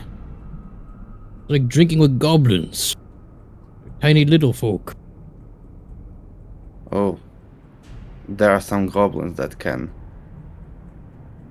drink a lot. And Oh, I know, but still. Definitely more than this guy. What? I assume you prefer your alcohol strong, Mr. Bladebeard? Says Kyrie. Depends on the day, but usually. Well, now, are we... I don't believe... We can try to brave the maze without him. Or we can rest here. I don't believe abandoning him to the city while we move on is the best course of action. I'm not going to abandon him. But he's also heavy Yeah. to carry. So are we just resting here? I mean, I could try to carry him. I've been, my designated duty in this group. Yeah. Is You can carrying carry people. him. I'll carry the elf. I'm not sure that's a good idea, Bladebeard. Maybe I'll do that. Sure. Yeah, I'm just gonna give her the. If she pukes, just use her outfit to clean it up. That's what I've been doing. Brother said to do that. I am inclined to agree. It's her vomit. She gets to clean it up herself. Mm-hmm. She's the one who wanted the bill. It's her fault. Well, you should have been a little more careful, but sure. But can I get another bottle? Or what? Another bottle of rum. Let me see if I have any. From your box of infinite food and drink. Oh, I didn't know it gave drinks too. Oh, yeah, course I it guess can. it does. I forgot about it. Yeah, hold on. Well, again, the box is like the size of a slightly larger than average, like Chinese takeout box. Is the flask of rum or whatever that you're imagining that small? Sure. Then yes, you would have one in your hand once you reach into the little cardboard box. Here you go. Drink responsibly. Never. Share it with lightweights. Well, that's right. I'm not a casual drinker. I'm a competitive drinker. Casuals. Kari says, so what's the plan? Are we taking a rest? Are we going somewhere? I guess we could try to meet the Naga, but we don't have a guide for the maze. I mean, we could scout it out at the very least. Not opposed. Sure. Right. Do we spread up and hang out back here while some people scout? I should probably hold on to the Naga guy. I have an inkling. I mean, I'm also... Kyra, Sorry, go ahead. I don't know, Kairos will say, Destiny says that it is best that the three of you stay together, aka don't split the party. Sorry, who are you again? Destiny. Kairos Dormer, we've met. Ah, Don't remember the Errors guy? He's a friend of Petronimi. Thompshire, I guess this is as good a time as any. You will receive a sending from Chemis. If you remember, you were waiting for a reply from her. mm-hmm. And Wonderful things are happening, yeah. And she says, the brown orc seemed like an orc. Now that you mention it, she did have green eyes. That's it, though.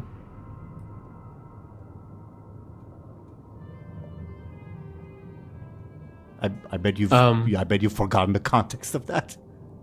I think I mentioned it, maybe it was a Peter Turbo, but I don't remember much more context. Yeah, that's what you're thinking. That's why you asked about it. Peter Turbo did not have green eyes. You remember that. Okay, let me count my words. So carry on. While you do, can I get a careful to see if you notice something from Thompshire specifically? Sure. Yeah, it is a 6.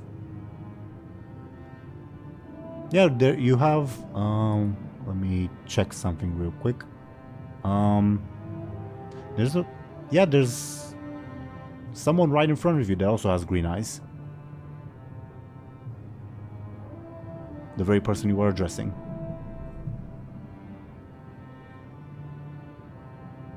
Okay. You mean Kairos Dormo? I do mean Kairos Dormo.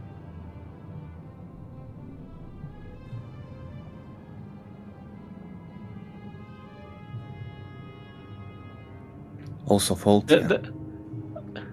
I don't believe Faultian has I green eyes. Well, kind of green, What? but not really. He's a blood elf.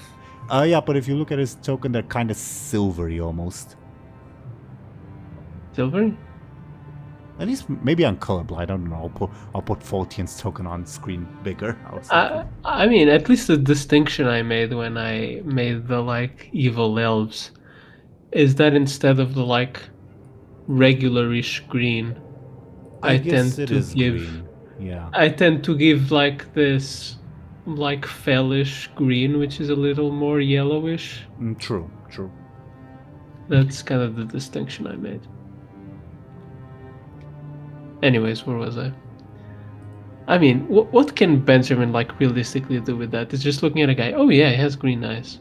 Anyways, So does Bud. yeah. And Moog. Like, I think I know what you're implying. Well, no, there is a but, like- specific thing that comes to mind. There's a specific thing that comes to your mind, because it's also referencing your memory.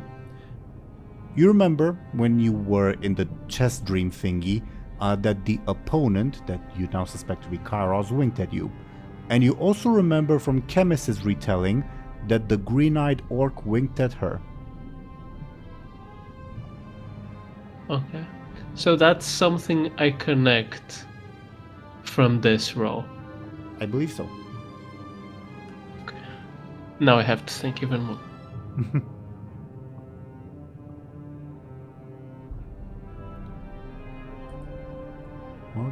While you do that? Guess Was it a female orc or a male orc?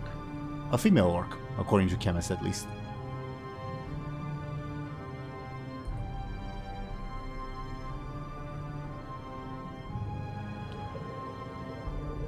While you ponder that, I think Zhaoqi, inspired by your let's say great deed, will begin painting you as you're like striking up this thinking pose, Benjamin. Sure. Good thing I brought the waterproof ones, she mumbles. Have you drawn anything else from our adventures? Oh yes, quite. As she shows a drawing of a massive kraken looming over the arena from sort of the inside the arena perspective. She flips the page, and you see just the group in general. It's when you remember the scene from when Kairos first introduced himself. It's basically sort of a group portrait of you guys discussing stuff among each other while she sort of stands sort of farther away.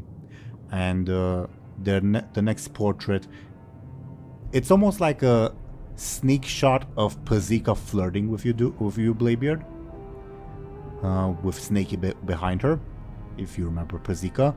And the next one is an unfinished sketch of a passed out Giraza Sham. Very nice. Yes. It's best to have someone document your journey. Don't you agree? Do you have any drawings from back home, Pandaria? Oh, plenty. I never been. It was just discovered. I mean, you discovered it your whole life, but we just discovered that it existed. Quite. I was born in what is known as the Kunlai Summit, and I admit I have not been to all the parts of Pandaria. I was not so adventurous before I met the legendary Stormstout.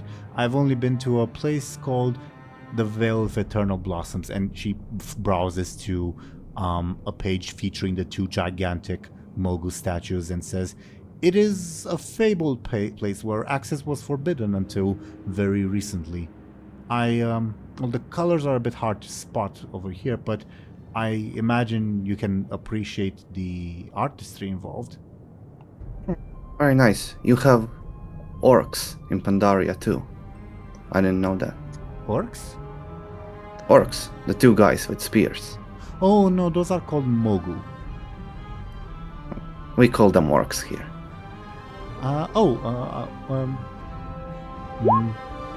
I don't believe we are talking about the same thing. The Mogu are ancient tyrants who,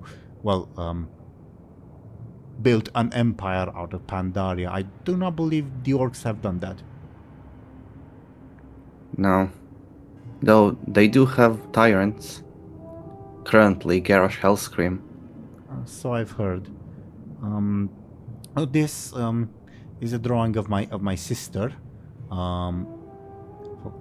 If only Benjamin were paying attention as to the drawing of the sister. Is he? Nice. So Thompshire, is Benjamin paying attention? Hello? Hello! Can you hear us? Yeah. I was just saying that I guess narratively I'd be done with the reply since I've had it written for a bit, so sure, guess I was paying attention. Then yeah, when Zhaoqi says, "This is my sister," you quite quickly recognize the Pandaren that Lyri's blood elves have tortured and blinded and killed. When was that? When you were peering through Lyri's mind at the top of Lapidus, if you remember. The recap session after we were gone for like a year. Benjamin kind of... I don't know, I guess his face kind of goes blank. He's not sure what to say. And for that matter, I have the reply. We're all yours.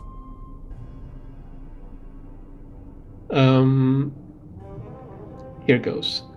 I think she might be a bronze dragon. Same one we are currently with. Too long to explain. Do not trust her.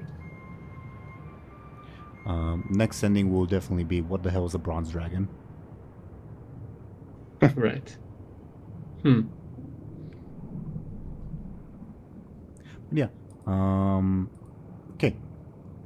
Continuing on, Zhaoqi will continue displaying various sketches of Kunlai's summit as well as the Veil of Eternal Blossoms. She's quite skilled, and the sketches portray quite a lovely looking land and interesting looking people. Is Monkey. Kairos out of your shot? Yeah, let's say he is. Kyrie, do you have a moment? Oh, yes. Do you need something? She was sort of mildly bemusedly inspecting Giraza Sham, who was passed out. Giraza Sham... A bit away from the group, if possible. Oh, certainly. To answer, Bladebeard says, yes, those are called hoes, and they're quite mischief makers. They enjoy getting drunk too. Awesome. Pandaria sounds like fun. I would highly recommend. It is a storied place that I think it would quite suit you. Meanwhile, yeah, you drag Kyrie away. She has like a bemused smile on her face, and she says, "Sorry, I haven't been this amused in the past few days. It's hard to have fun at the bottom of this hellhole."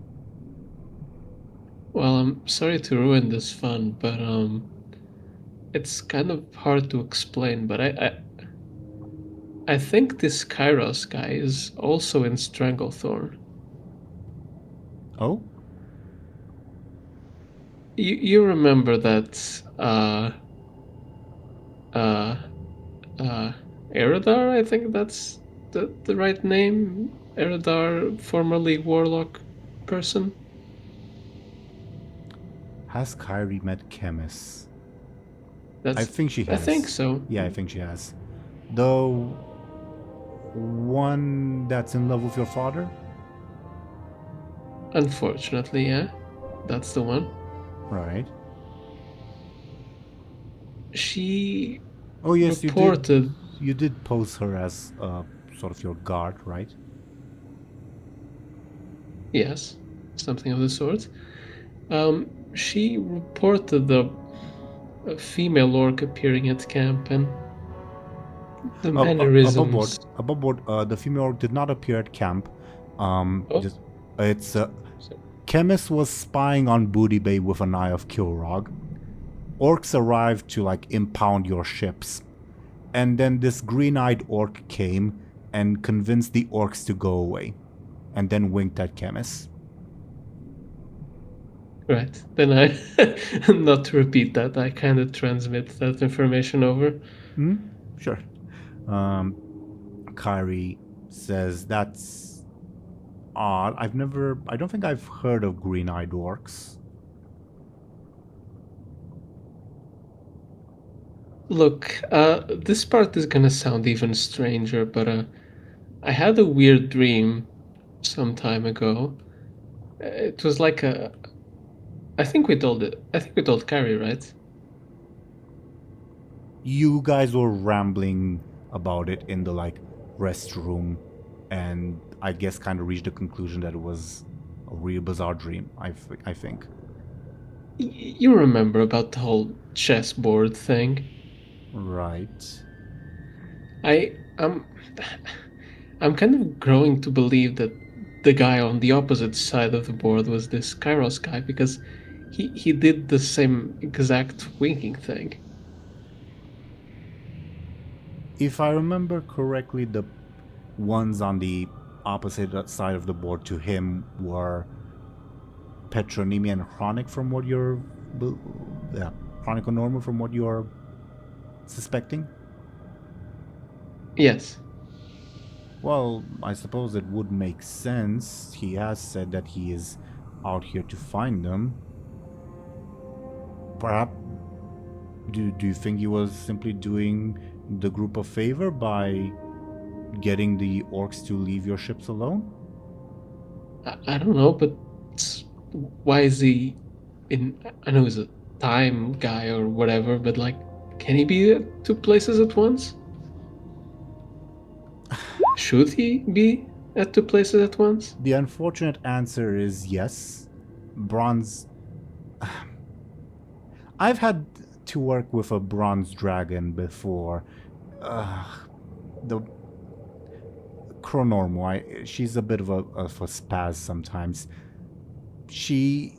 Sometimes... We were on a, let's say, assignment together, and I was working with her typical self. And she was a grown dragon, same as me. And then I'd turn the corner, and I'd see her whelp form, her, in human terms, her child form, continue the same endeavor with me. And then I'd turn another corner, and I'd see her drake adolescent form. So yes, bronze dragons are... It's best not to think linearly with them, unfortunately.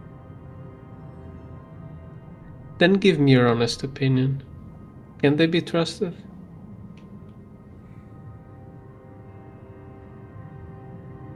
In my experience, they're incredibly frustrating to work with. Arcane magic is the magic of order, of linearity, and of course the bronze dragonflight is related to that indirectly, but they are by no means linear. They are extremely frustrating to work with, but in my experience they have been trustworthy. Obviously there's a sect of bronze dragons that have turned against their prime directive. They are called infinite dragons. I believe you've met one. But if we're strictly referring to bronze dragons, the only one that has erred, in my experience, has been Petronymi, and I honestly believe that she's more so misguided, particularly by the fact that, well, her father is the one misguiding her. I've not met many other bronze dragons that have erred. Though of course it's not impossible, and of course the infinite dragons will not exist without bronze dragons that have erred. Did we tell you about that big dragon we saw when the ethereal ship was breaking away? I think Kari was there, above board. I think. And Kari will say, I remember it, Benjamin. She looks a little uncomfortable and says, I believe I know who that was, but it is not my story to tell. It is an intimate secret of the Bronze Dragonflight.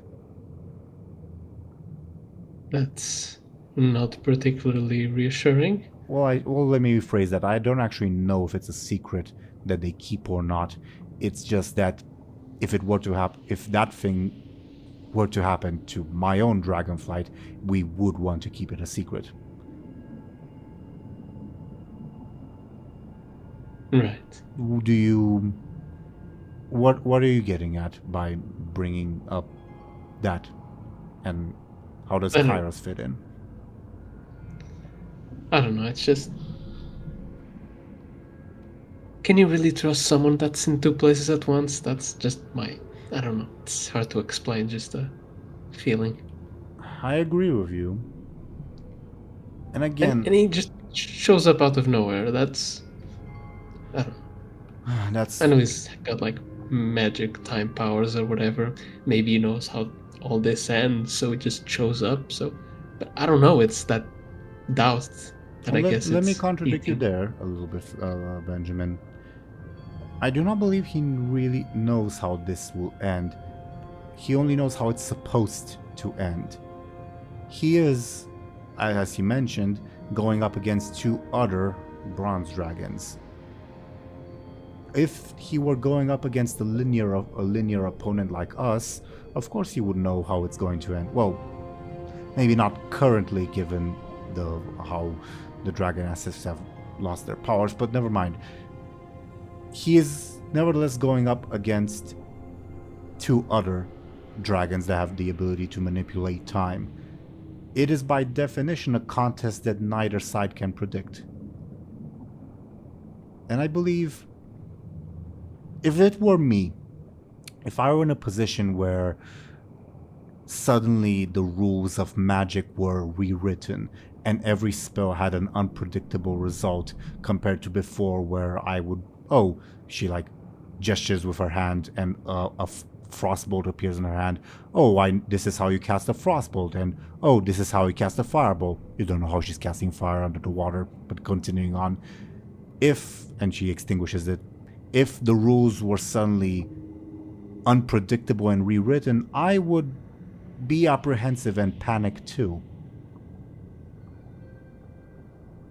We have... Of course, it is entirely possible that Kairos Dormu is one of the rogue bronze dragons that we imply that, but we don't really have any evidence of that. We simply know that That's not necessarily what I'm saying. I'm just saying that...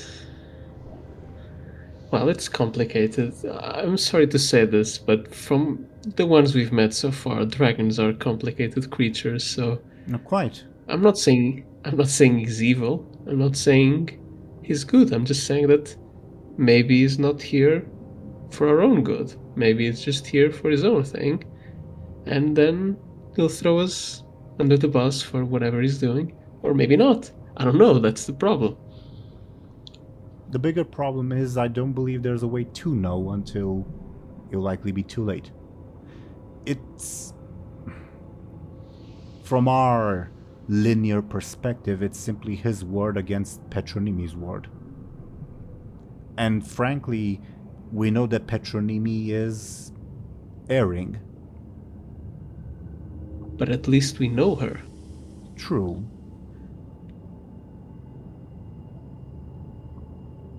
It is... This is a headache. I am somewhat inclined to give Kairos Dormu credit because, well, the Bronze Dragonflight would have sent someone to deal with the mess that Petronimi created. That whole business where we repeated time on that island, that is not something that goes unnoticed. And, well, I see no other bronze dragons nearby.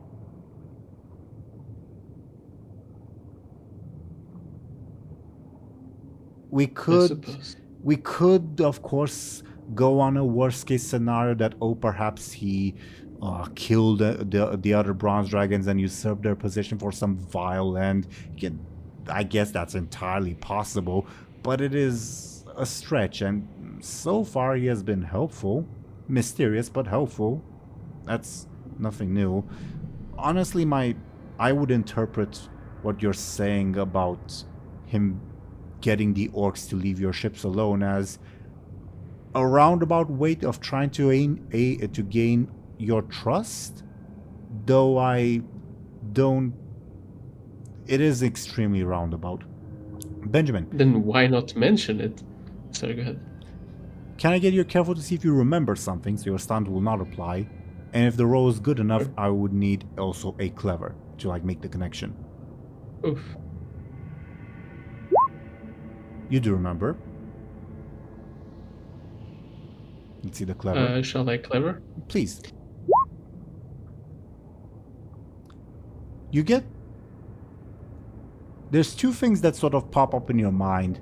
You're not super sure how to connect them, but you feel that your instinct tells you there's something there.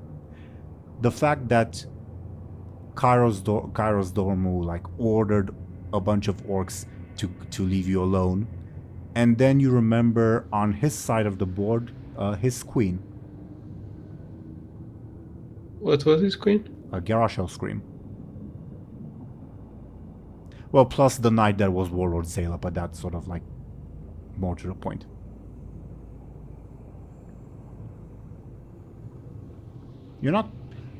I'm not gonna give you the answer as to how that might be connected, but it's something that sticks in your mind.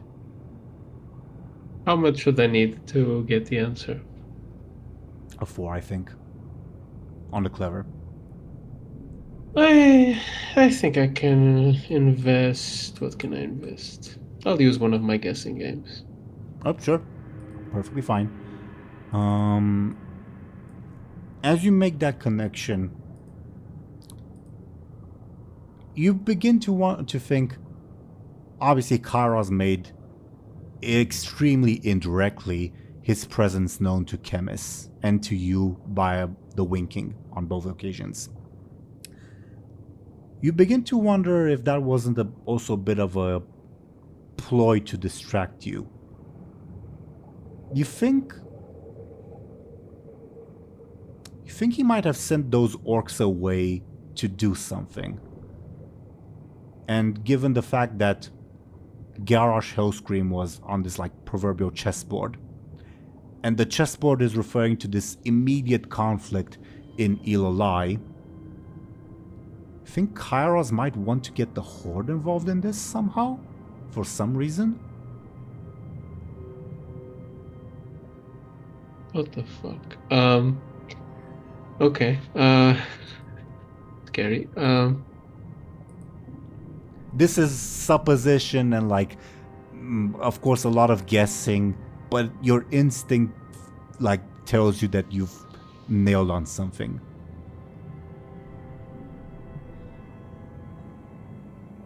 What if he for some reason wants to get the Horde involved? I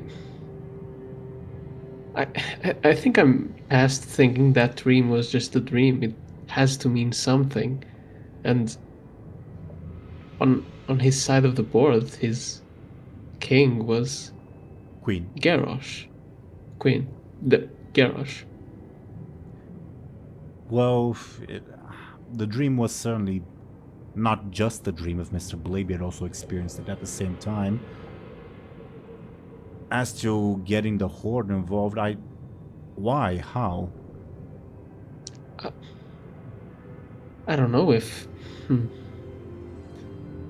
He obviously mimicked someone with authority, so... But he still had a very obvious trait that it was him if the report is right, so... It has to be someone known within the Horde, right? Not necessarily. Obviously, do you know all of the generals of the Alliance, of Stormwind even? Just mimicking the insignia ought to be enough. I suppose that is true. Still, there's something about this guy that rubs me the wrong way. Kyrie's look is one of pondering and concern. Like you can tell that she's taking your concerns very, very seriously and not dismissing them. So don't mistake her like silence for disagreement. She seems positively worried about your implications, but she's not sure what conclusion to reach. You can tell from her like body language. Mm-hmm. I will roll her careful and clever. It'll be extremely difficult, even with her uber busted stats, because this is a bit of a stretch. But the bread, If she gets a crit, oh my god, Warlords of Draenor. well, more specifically, the breadcrumbs that I'm thinking of pointing her towards. The breadcrumbs are there. She will be aware of them. But they are just that, breadcrumbs. Let's see if she makes the connection. First, her careful. Don't think so. Let's see her clever. If her memory would be jogged, maybe. But even then, it's too much of a stretch for her to make that connection, I think.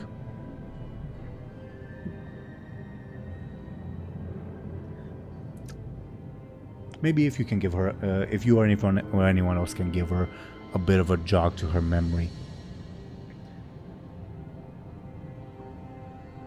Feel free to give me a clever, and I might give you a hint. Sure. Oof. That is not a hinting number.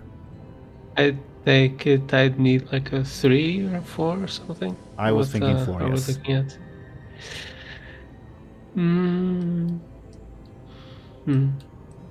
You know what? Fuck Kairos. I'm gonna use 2 guessing games. Oh shit, okay.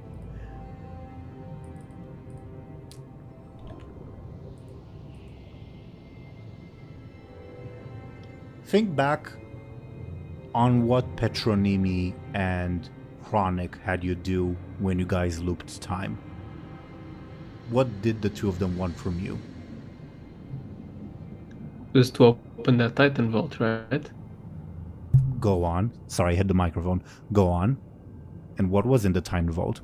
And an elemental? Well, 4 elementals to be clear, but yeah. Yeah. Am I supposed to go further? Give Kyrie a nudge and maybe she'll get there and provide the answer.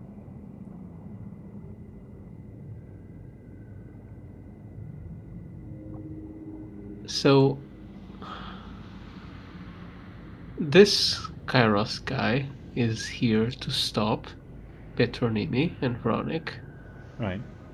who were doing some time loop things. Right. But why were they doing the time loop things? Why go through such a hurdle to release these elementals just to fight each other? I will roll Kyrie's thing again. Better. Much better, okay. So she'll get it, okay.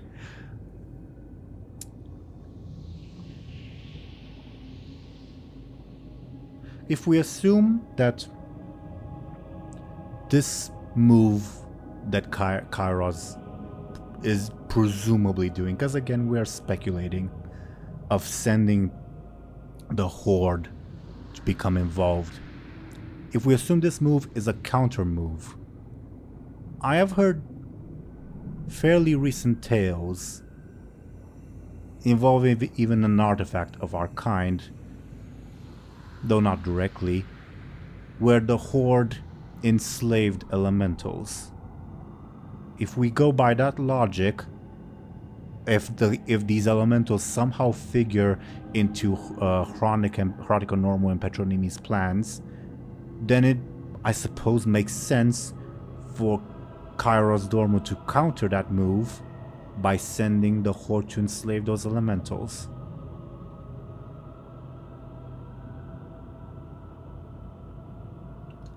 So what you're saying is, if this is true, that is essentially handing the Horde 4 extremely powerful elementals that could, well, I guess wreak chaos would be an understatement. Yes. No, I'm not... Again, I'm not convinced... then again, the bronze dragons are supposed to guard time. They're not supposed to manipulate events to such an extent. But on the other hand, again, as I mentioned, given that he can no longer count on time being linear, perhaps he's also taken drastic measures. What I'm saying is, I'm not sure if this attempt, again, we're heavily speculating, if this attempt is something that is malicious or born out of misguidance. What if, by the fact that time is not linear anymore in their perspective, that his actions go unseen? What do you mean? As in, you say like the bronze dragons perceive this time as it's meant to be, right? Right. Well, they used to. If time is no longer as it's meant to be here in this weird place with whatever's going on, would that not obscure their vision in a sense? It would. Can I get you careful to see if you remember something, Benjamin? You do remember Kairos quite specifically mentioning, he was a bit evasive, Kairos quite specifically mentioned that Petronymi and Chronic's goals are to, quote, cause a ruckus.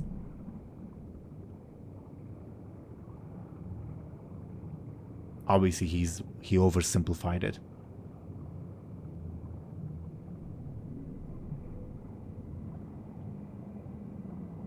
But Benjamin kind of muses to himself and like mutters, "But why?"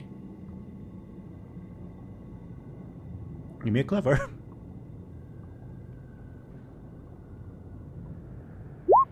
Oh wow. Okay. You think back to what Kari was saying that Sorry, who was what saying? You think back to what Kari Gosa was just saying in this in this just conversation just now, where she said, like reiterated the point that, well, obviously Kairos Dorm was just the agent that the Bronze Dragonflight was sending, and you think on that point, and you've sort of come to the conclusion: what if Chronic and Petronymi's goals are to elicit an even larger response from the Bronze Dragonflight?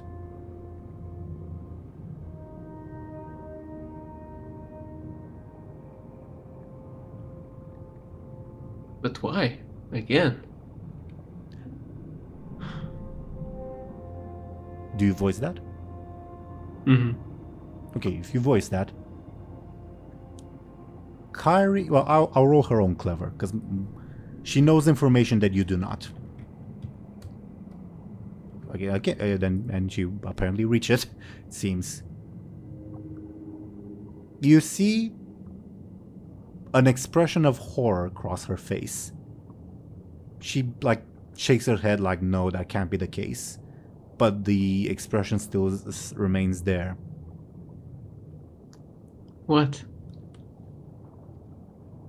This is complicated to explain, Benjamin, but I think Chroniconormua and Petronymi are trying to cause that gigantic dragon that we saw in the ethereal ship to happen by the events here.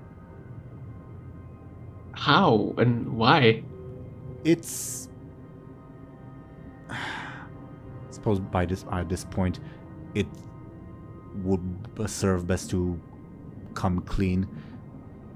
That gigantic dragon, I recognize him, even though I do not know him in that form. That is the leader of the Bronze Dragonflight, for lack of a better term, corrupted. You can imagine that the leader of the Bronze Dragons is the most powerful of them all.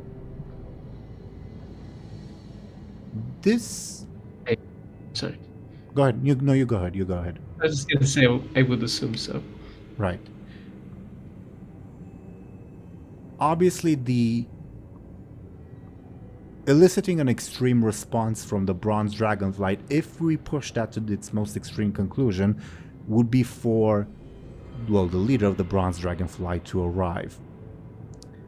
And, well, from what I understand, the goals of the Bronze Dragonflight are to keep the Truth Timeline, while the goals of those that would go against the Bronze Dragonflight, including the corrupted version of its leader, are to manipulate time to the best possible outcome in their view.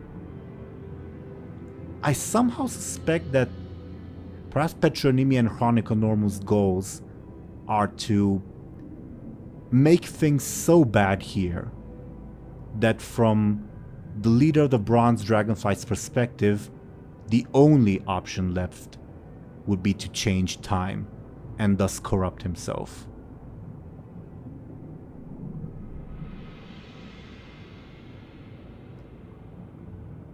And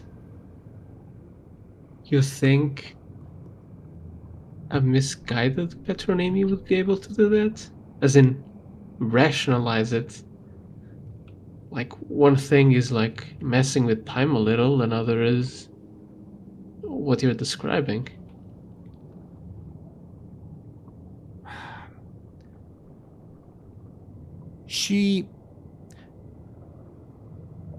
Benjamin, how much do you trust your own father? I'd want to say with my life, really. Do you not think she does the same?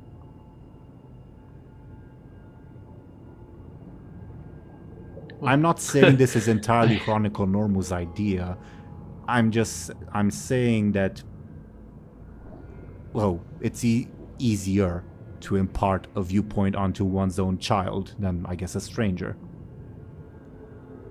Benjamin, can I get your careful to see if you remember something? It's a big brain episode. Did you remember your dad actually has green eyes and winks at you?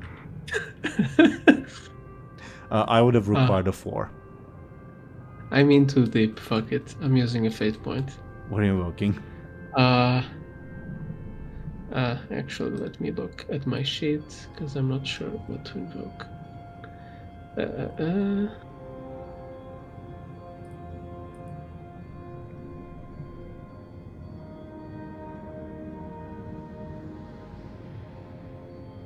Again, it is referencing your memory. Let's see.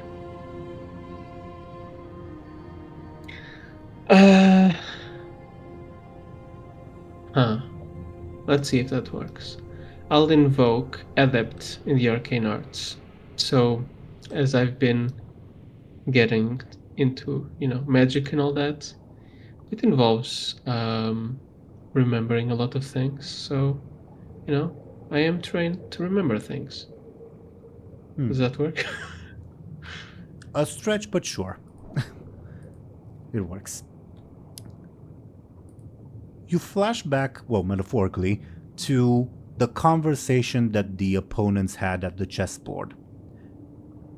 The one that you know to be Kairos Dormu did not seem to be, particularly concerned with Chronic and Petronymi's plans. He wasn't saying something like, stuff like, oh, I'll preserve the true time way, or I'll stop you in whatever you're doing, or blah blah blah. He was more so focused on something else. He accused them of stealing something from him, and that he'll get it back. And he also taunted Petronymi that, oh yeah, you just had your first taste of manipulating time, and now you think you're hot shit or whatever. So he's more so interested in retrieving something from the two of them than in stopping this whole above-board Morazan thing. I think this is personal. Personal? Do you know them? No, personal between them. in the dream, Kairos mentioned that the two of them stole something from him. Something important enough to warrant gestures at everything nearby, like the general area.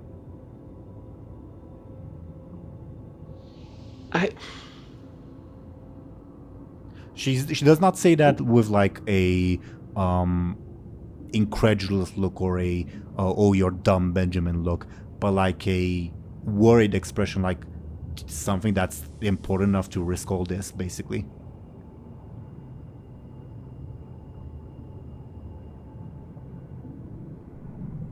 So above board, Kairos was aware we were in the dream, right? Yes. You perhaps suspect that he even caused it. Like the dream, I mean.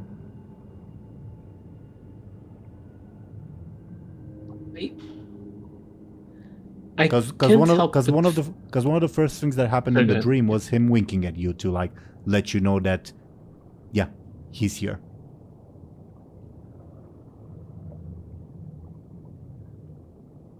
What I keep trying to figure out is who wanted us to see that dream? Was it him? Or was it Petronimi? Probably him. Petronimi wasn't... Get away. I'm joking. I think it was implied that Petronimi and Chronic didn't know that we were living figurines on the board. You remember correctly. Oh, okay. Then I wouldn't said that. Where was I? I don't know, huh?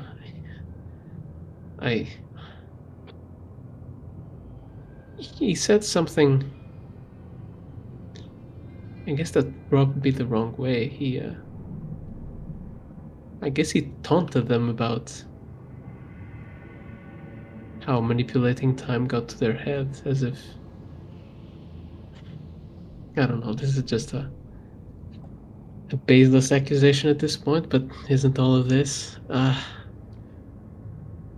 Here's an idea.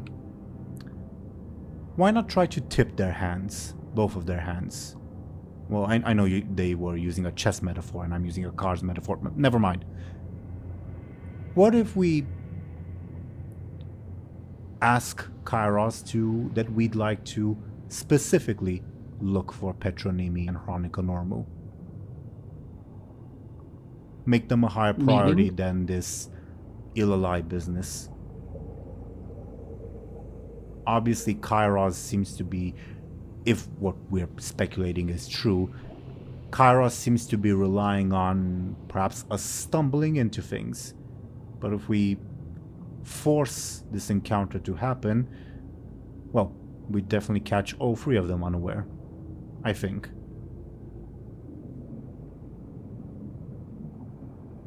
So what you're saying is they're counting on not being the priority. I think so.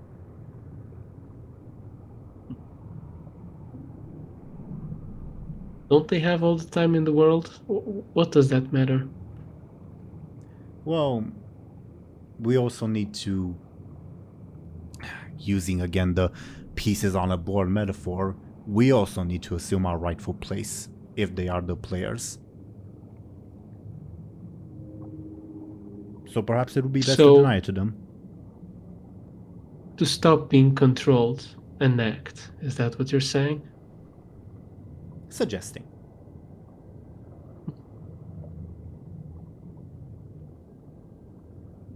I would again reiterate that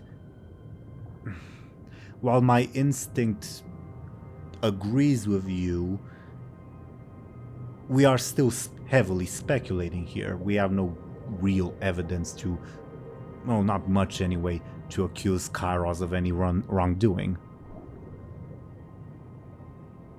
You are right, but your suggestion is also right in that the earlier we get rid of them, the better we can continue on fixing this with a lighter conscience, I suppose.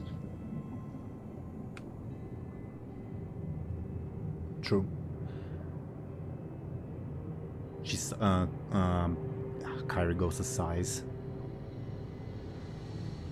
Well, How? you're the more eloquent one of us. How do you propose that? Do we just walk up to Kairos' dorm and tell him, hey, we'd like to go after those two right now? I guess it could work. She chuckles. Well, if he's not giving us explanations, why should we?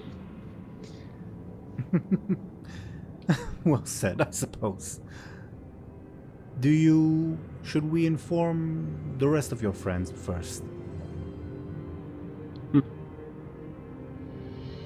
I didn't hear what you said, Board. I said yes. Okay.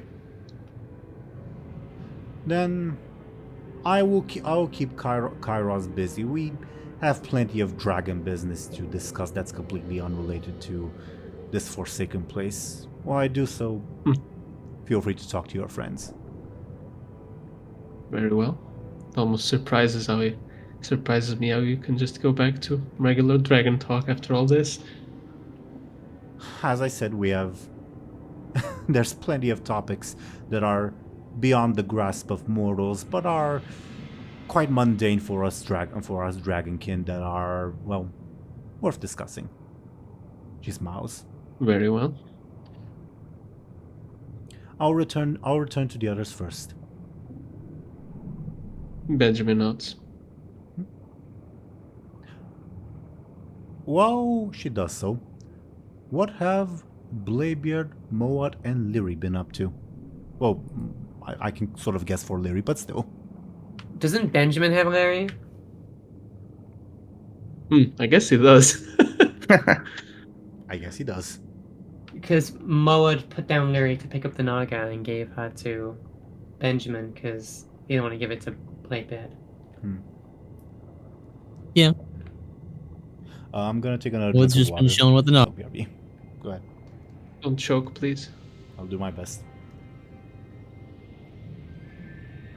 Bladebeard has been talking to lore walker Zhaoqi about Pandaria. Oh, good on you for remembering that she's a lore walker overboard. Yes, she has been detailing. She does have the tablet, to be fair. Yeah, but you can only see her face in the like token. Sorry. Oh, fucking hell! I hit my microphone again. Sorry about that. So, anything you're curious about, DoomGoblin? Well, Bladebeard rather. Not really. Yeah, sure. Then yeah, she'd just be detailing the continent. I imagine Bladebeard would have also asked about like any particular brews, and she described all sorts of things that you didn't even know were really possible. Yeah. Thanks for sharing. If you have any questions about other continents. I'd love to interview you sometime. You seem very well traveled, and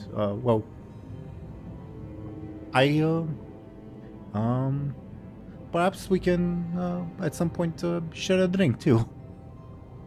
Yeah, of course. And yeah, I've traveled all over the world, except for Pandaria. And the time will come soon enough. yeah. But yeah. I have a lot of stories about a lot of places. And looking forward to hearing them. What has Moat been up to? He's kind of just been chilling or thing. With holding the Naga. I don't think he's doing that much. Fair. Would any... I guess Anastasia would probably come to you, Moat, and just like fast forwarding, probably ask you a lot about your workout regimen. I don't know, my strength is natural, but back in the day I used to lift boulders a lot. Boulders? Is that a code word for something? No, like really big rocks. I could lift that rock too, and she marches forth to try to lift up a rock, and succeeds in nudging it only. But above board, I think the conversation would drag on enough for Kyrios and then Benjamin to return to the group, if that's all right with everyone. Yeah. So first things first, Kyrie would return to the group. She tried to remain not unseen, but yeah, basically unnoticed, and she would draw Kyros away to have a conversation about something with him, with her usual bright smile and the like. And yeah, at a certain point, I believe Benjamin would return to the group too. Benjamin would kind of stare at the other two and say, "You're gonna have to trust me on this. We need to pause what we're doing and make it a priority to find Petronimi and her dad and figure out this whole bronze dragon business." Shouldn't we worry about getting Lyri fixed first and then hunting and dragons? I'm sorry, but she'll get better, probably.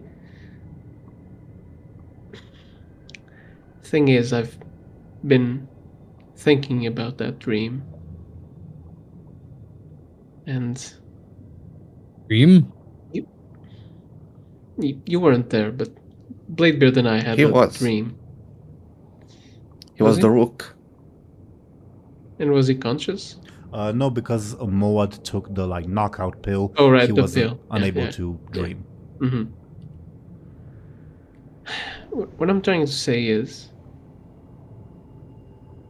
we should break the game. Yes.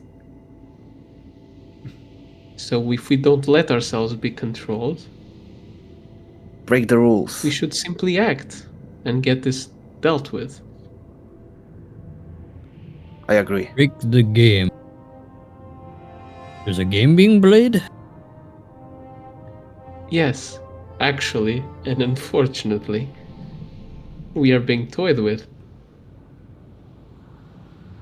I don't like being toyed with. If only we knew by who. That's exactly my problem.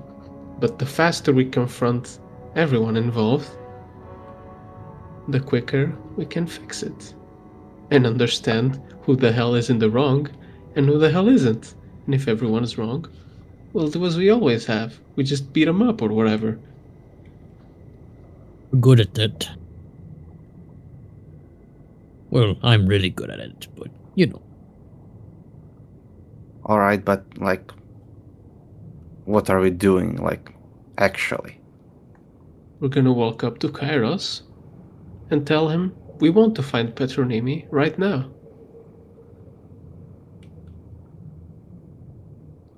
Alright. Let's do that. Let's go. Alright.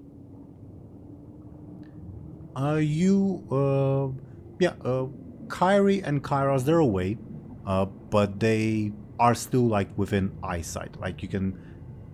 This is an open area, where they are at. They're just a way for Kyrie ensured that you guys will be out of earshot. You approach them? Mm-hmm. As you approach, Kyrie appears to be laughing, while Kairos kind of smiles awkwardly, and Kyrie says, "Oh, you should have seen the look on Civigos's face when I suggested that theory." And Kairos says, "Well, are you so certain that those islands don't exist? But oh, hello." Ahoy. We've been talking. Why the dour and face? we want to find Petronimi as fast as possible. Well, I appreciate the assistance, but what changed so sudden? We thought about it. Simple as that. It's a situation that has too many unpredictables, and we don't like that. May I get your sneaky, please? Oof, okay.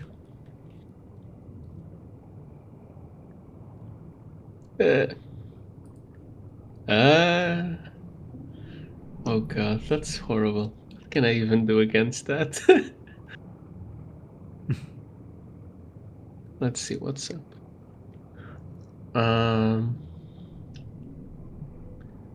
I'll use his like the aspect we got.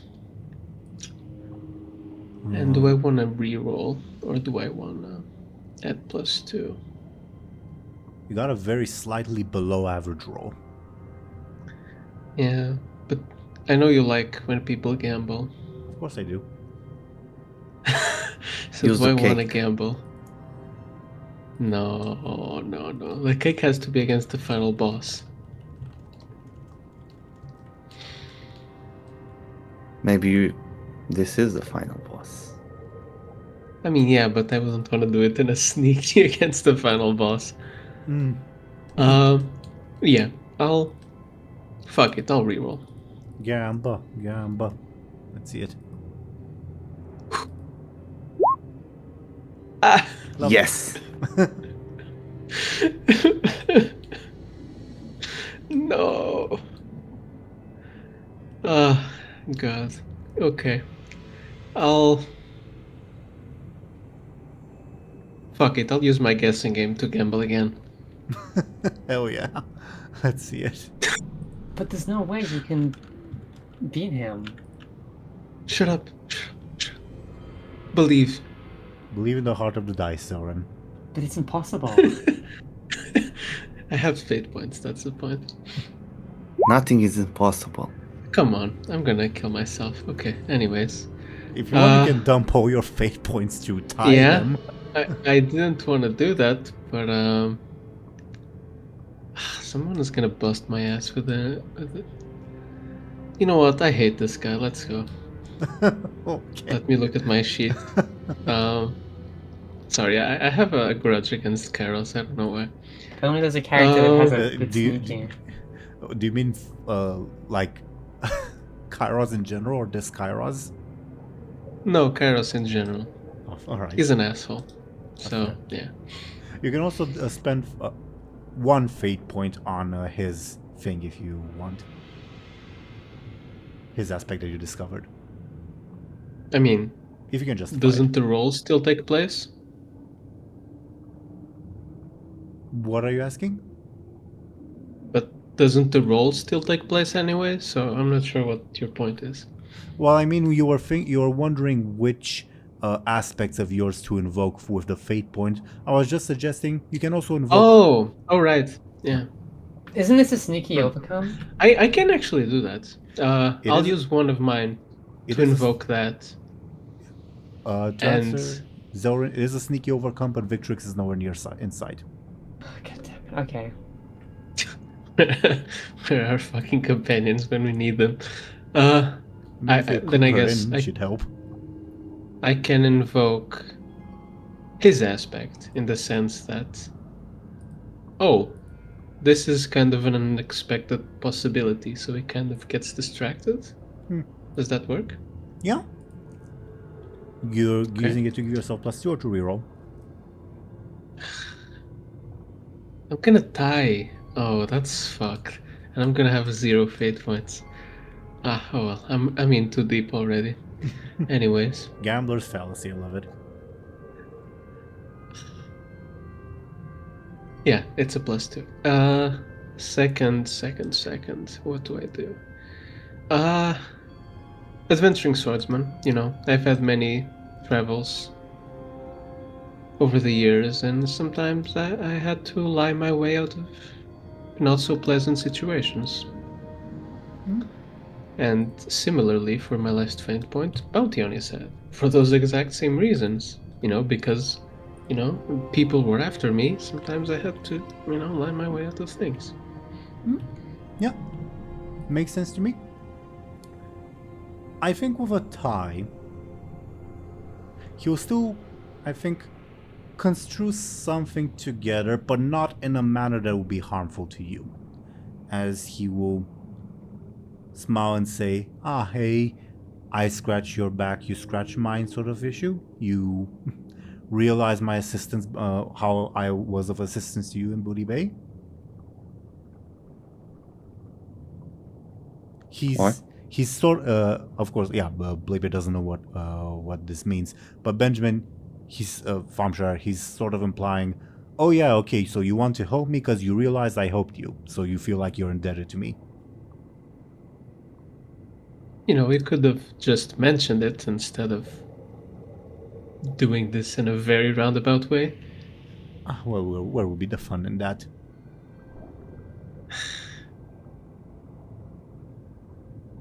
So, what now? Well, I can try to scry for signs of my wayward brethren. It will take me a little bit of time, but I believe I can do it. They are not as subtle as they like to think they are. Well, my countryman over here has a magical map. Could that help? Perhaps. Perhaps it can. May I see it?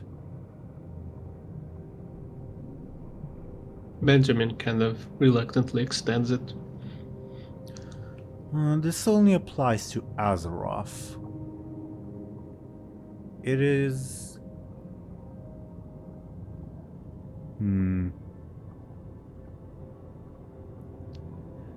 above all, let me check something to look at my notes. Because I'm... TLDR. Kairos Dormu is not sure if he asked the map, hey, point me to Petronymi, if that will work. Because Petronymi might not be on, like, the geographical Azeroth, I guess. So I need to check my notes to see if there's, like, some of the stuff that Petronymi and Chronic have done in the city that you guys have not uncovered yet, if that is more traceable. So give me a second while I look over that, okay? In character, he'll like wander away to like look over the map and ponder it. So feel free to like talk among yourselves if you want. As Kyra will say, oh, that went well. I feel like I busted my ass in order for him not to figure out I'm lying through my teeth. Yes, the mark of destiny is weaker on you for like the next 20 minutes or so. What's that supposed to mean? A little blue dragon joke. It's kind of scary.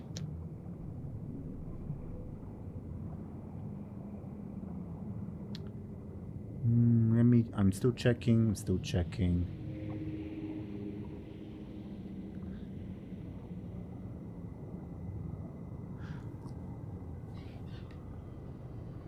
Give me a second still, please, because I think I have something, but I want to make 100% sure.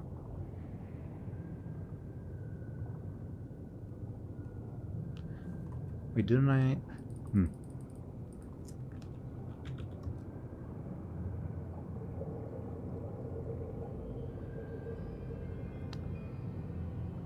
Yeah, okay. Yeah.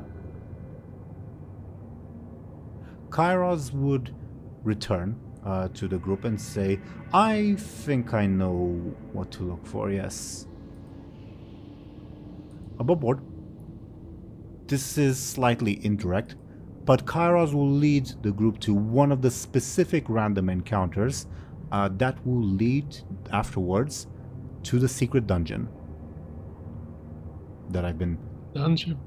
Yeah, that I've been... I'm making a bet that we're gonna fight Orgrim Doomhammer in that dungeon. That's my bet right now. Never say never, I suppose. Yeah. So, Kairos will say, Yes, I believe I have something in mind. They, if I'm not mistaken, my wayward brethren have something in their possession that leaves quite a visible trace. Well, visible to me. If I can latch on to some of the signs that they have used the object, I believe I can stumble upon them. When he mentions something in their possession, I'll kind of give a look to Kyrie as in, see? There's something off here. Kyrie grimaces, but tries to hide it. Well, shall we inform everyone? Be my guest. I'm not exactly the leader of this group, I'm just a hanger-on. Very well. I guess we kind of gather everyone and explain the new heading of things, I guess. What's the word? Runeweaver will ask, what do we do about points at the slave master on Maud's back and towards Lyri? And I guess Benjamin's arms? They'll be fine. This really is not a pun, but time is of the essence. I do have a potion that could, give them a bit of energy. Maybe that will wake them up. A potion? Says Kyrie. I've King experimented. Varian. King Varian? I've never heard of that one. Named after King Varian. I figured. The first or the second? Second? Current? Above board, obviously the chronology of the Kingdom of Stormwind has not been that well established in canon, so I just made it up that maybe Varian's Varian the second. Anyway, Kyrie... I mean, he's kind of named after his grandmother, so I guess be the first. Fair. True. So Kyrie so in that case, Kyrie will say, I'm pulling your leg, dear Captain Bladebeard. There's only King Varian the first. You haven't studied your history very well, have you? No. Well, I only know history about important stuff. Not kings and stuff like that. I am curious to hear what you deem to be important, but perhaps that's a discussion for another time. What does this potion do? I'm a bit of an alchemist myself. Can I see it? Sure. I give her King Varian potion. Above board, did you label it this time? I don't remember if you did. I didn't compel myself to not remember, like the last time. Okay. So I think he would know that, I guess the blue one is the one. She inspects it. Remind me, the King Varian potion is just the one that energizes you, right? Yes. Okay. Then. That's the idea. Then she inspects it and says, "Well, if her body is strong enough, it should wake her." Looks at Lyri. And Naga. She's kind of lanky. I don't think this would help the Naga. Lyri is under a sleeping pill, basically. So this will just counteract it. Again, if her body's strong enough. The Naga, even if he wakes up, he'll just be a drunken mess. Alright. Bladebeard pulls out the injection. Injection? Syringe? Wait, what's the word for? A syringe would be the word, but I'm a bit lost above board. The thing with the needle. It is a syringe, yes. It's a syringe, yeah. Yes. Yeah. Is And it he'll fill sterilized? it up. Hmm? Is it sterilized? What are you planning to do? What's with it? that? Give Lyri the potion. I think oral administration can work too. She's asleep. Yes, but you don't just jab something into someone's bloodstream. I kinda do that. Most rogues do. That is not So- the so- point. Somehow the most ridiculous bit is just that Bladebeard has syringes on him. Like, what the Yeah, I took it in Booty Bay. True. Oh, from that's the extra druid. dirty. What the hell? Yeah. Okay. he doesn't care I'm about 100% with Kiri on this one. Just give me that. I know a way to administer it without her choking on it. Alright. And I feel ridiculous saying that, given that we're underwater. But please wash those before you use them. Sure, I haven't used it yet. I think we just save Lyri from getting hepatitis. We're heroes. And whatever else that person might have had. Okay, yeah. Kyrie will gently she'll create a small air bubble so as to not contaminate the drink with water, and then gently pour it down Lyri's throat in a manner that would not choke her. Lyri, you wake up in a very strong gnome's arms rather. How do I wake up in a gnome's arms? It sounds ridiculous, but it is that. She is holding you. Isn't like instantaneous because of the effects of the potion, or do I slowly come to? I think slowly. Though not very slowly, but yeah, over like the course of a minute. On that note, Does this potion also make you swell, or does it just energize you? just energizes. On that note, everyone's stress and level 2 consequences, so in Lyri's case only, and Guren's will go away. Wait, it decreases sanity?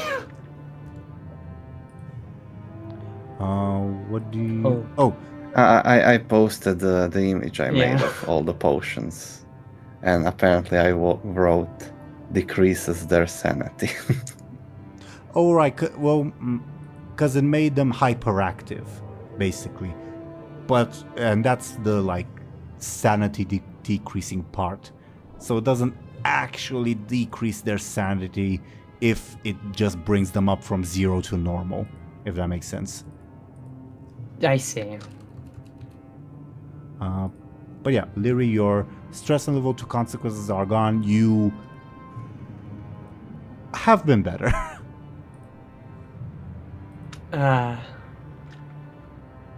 Neri kind of you're awake. looks and blinks. Yeah. Easy now. I don't know if you can stand yet, but take it easy. Neri kind of tries to wrong out of.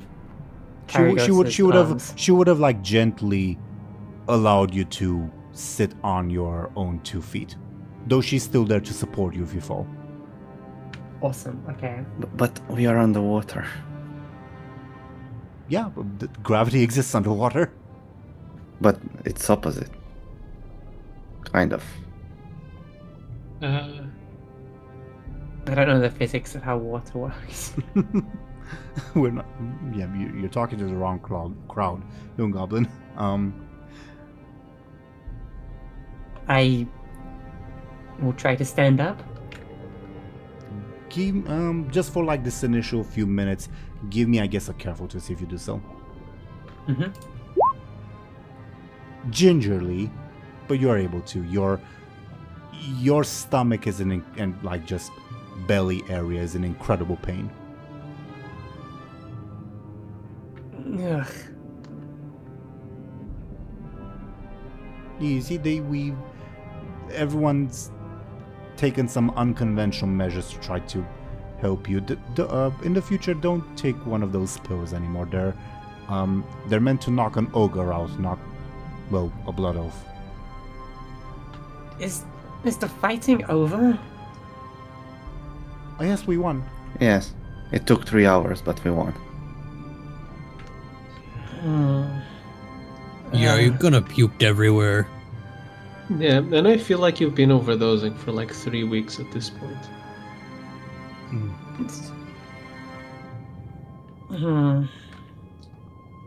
Well, it was either that or have my brain exploded by whatever that thing was. It's kind of hazy. Anyways, you should probably know that change of plans. We're going after Petronimi. What? Yeah, you heard me. Why? Also, no thanks needed. I saved you. Thank you. But why are we doing that? What's the point? It's complicated. No, I think I'd want it explained a little bit. Why do you care? Well, Kairos Because will say, well, as I mentioned, they are rogue members of the Bronze Dragonfly tampering with time. I concur that stopping them is better, I suppose, done sooner or later.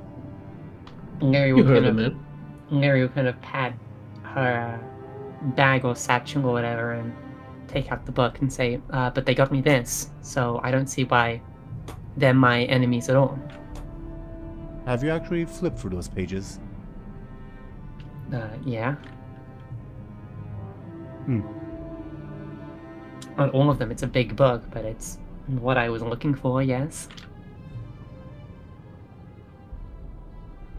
Dear, So I just don't see why I should suddenly go against someone who I've had a pretty decent partnership with. well, think of it this way, dear Cindery. This is Kara speaking. My goal, at least, and I believe everyone's goals, isn't to kill them or do any such thing. It's to bring this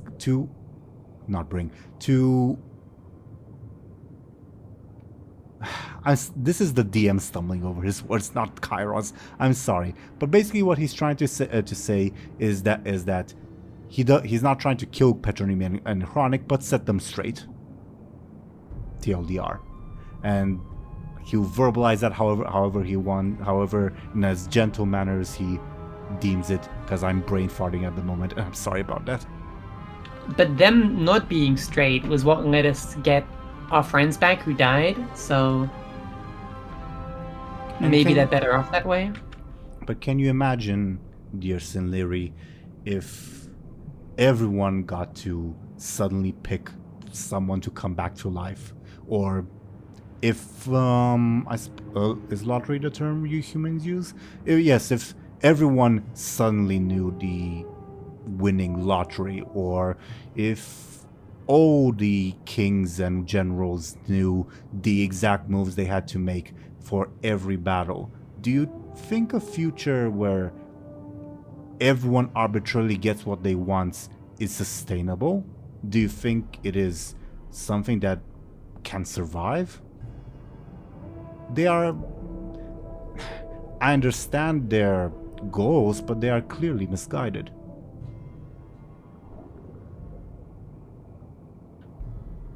I don't think so. Why do you? I think you're wrong. How so? Because it's cruel, isn't it? The way fate works. Surely there's nothing wrong with having a second chance or twisting things to go in your favor. Not if everyone does it. And how do you trust? Then what makes you think they'll let everyone do it? Well, the alternative is that they will just do as they deem fit. And do you trust the fate of the entire world to just those two?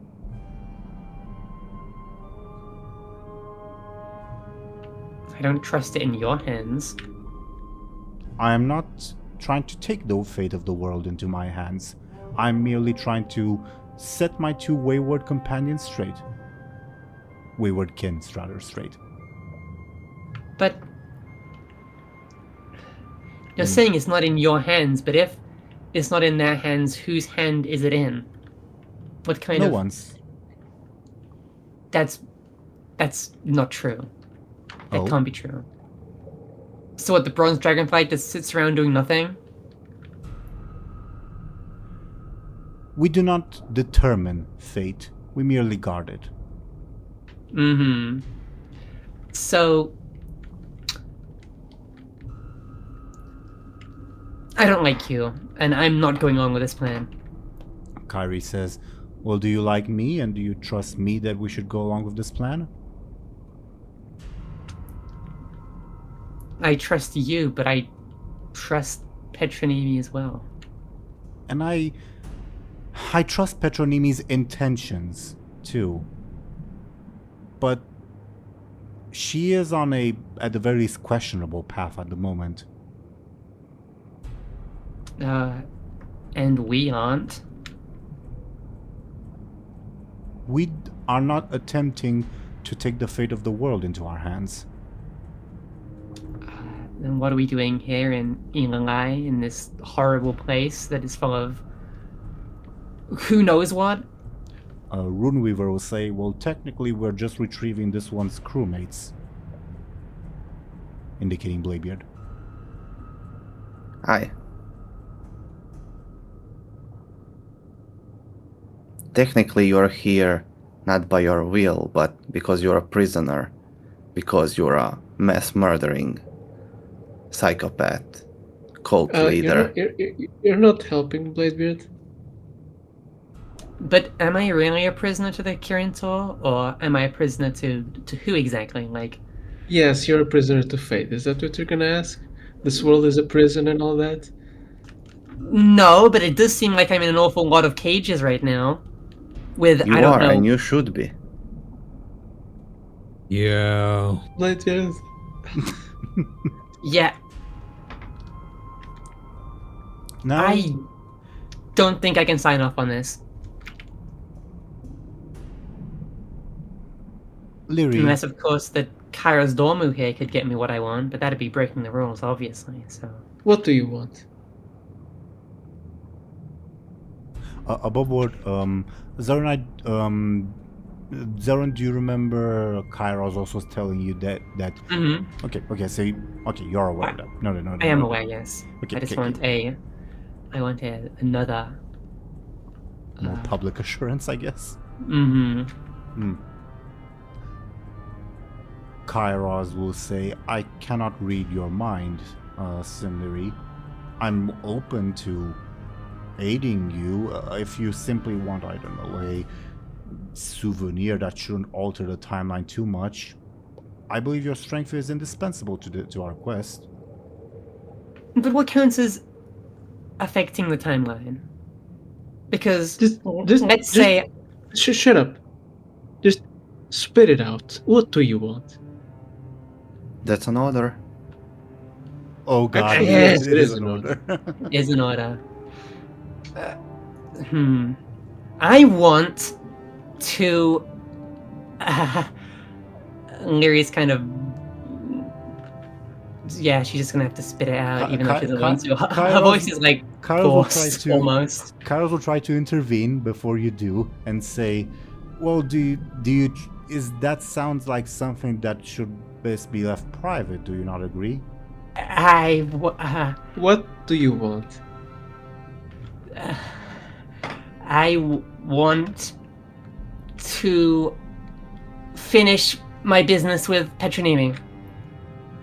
And what is your business with Petronimi? There is something that I want her to get me. What do you want her to get you? A card. What card? The one that would undo this.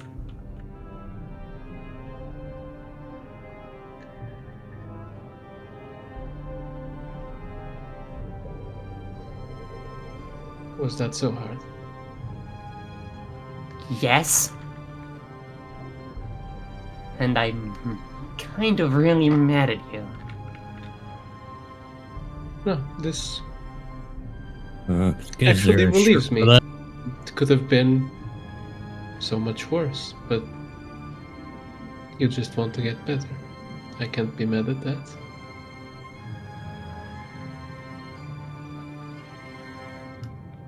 So I can't fight Petronimi. If What? Kairos will say, of course I cannot alter the time way, but perhaps I may be able to find where I believe Nexus Lord kept his cards for you to retrieve. But You they can were- get us more cards. But they were random. We didn't. When we I- pulled, we didn't know what they were, and so we pulled them out of the deck. It has to be time-related shenanigans, because how else would you know? I can probably tell which one is the one you seek.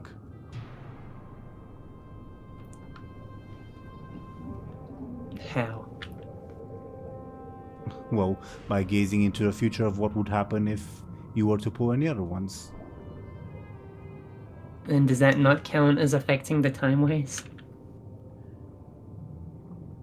Look, Petronimi and Chronica Normal are gambling with the fate of Azeroth itself. No offense, but saving one elf is not as important as saving the world.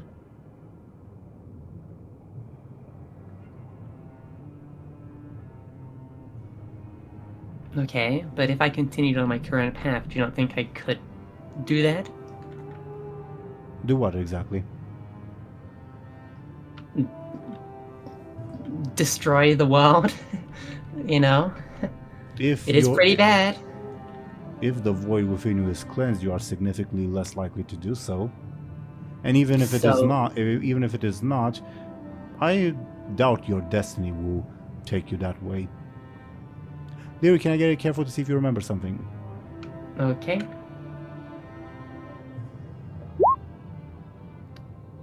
Something about the Hold on. word destiny rubs you the wrong way, but I can't say more.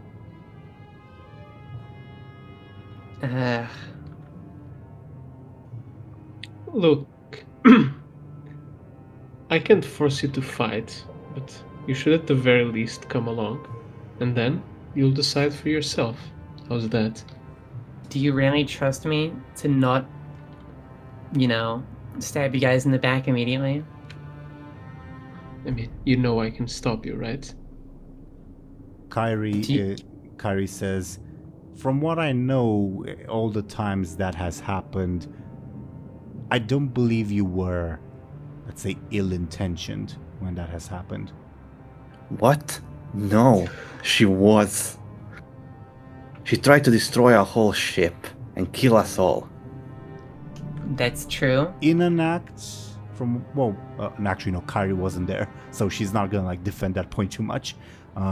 She will say, I was not there, so I don't necessarily know, but I was there when, of course, this group met you in Westfall, and I've, of course, followed what happened on the Ephemeral ship and in Aaran.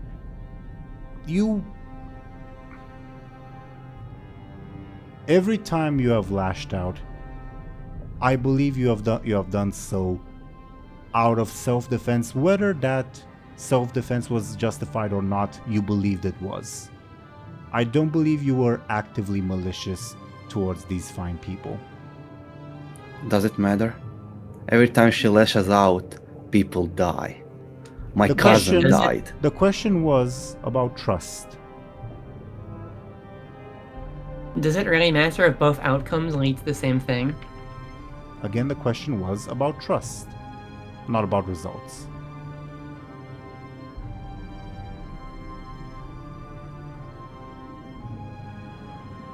I have faith in the goodness in Sin Lyri Embersorrow.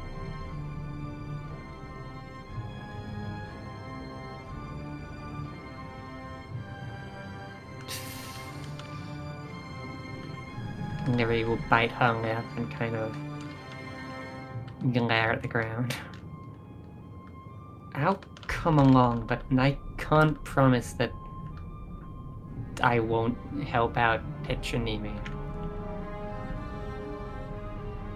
At the very least, I hope it will be what's the word I'm looking for? The clear choice to make.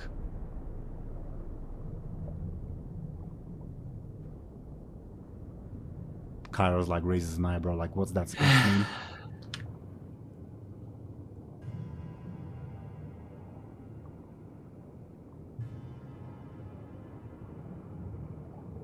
Look.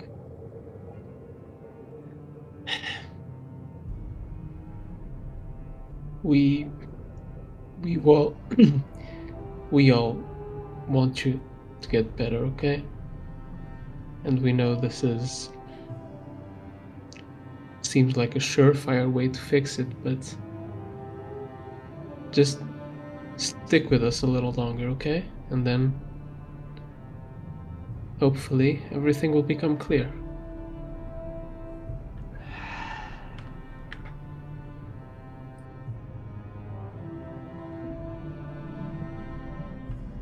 Whatever, I don't have a choice. You do. I'm asking you, not ordering you. We're under the water. And God knows where. I don't really have a choice. I can't just stay here. You absolutely can. I wouldn't advise it, but you can. Well, if one option involves being killed, it's not really much of a choice. You could lock yourself in a house, bury your head in the sand. You have options, but I think They're terrible deep options. down, you want to come along.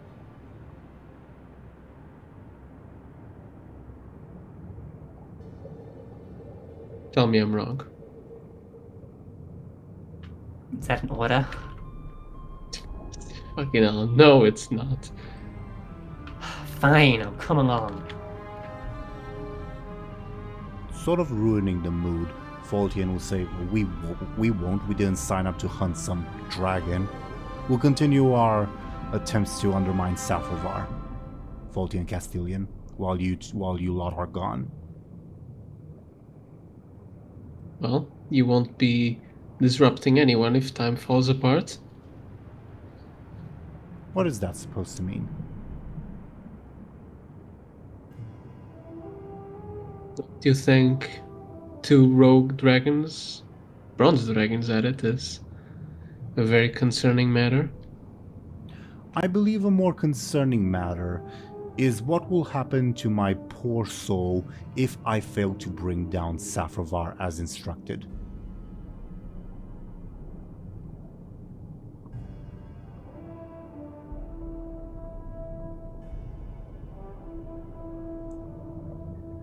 That sure is a choice of master there. Believe me, the boons are much greater than any threat of punishment can ever hope to match. I would take an eternity of suffering if it meant I would have a taste of the ultimate power the Legion promises. You are missing out. All promises, but do they deliver? He glares and says, "My magics are in part owed to them, little human." In part. What are you trying to say? Just saying, you're taking the easy way. And you are taking no way whatsoever.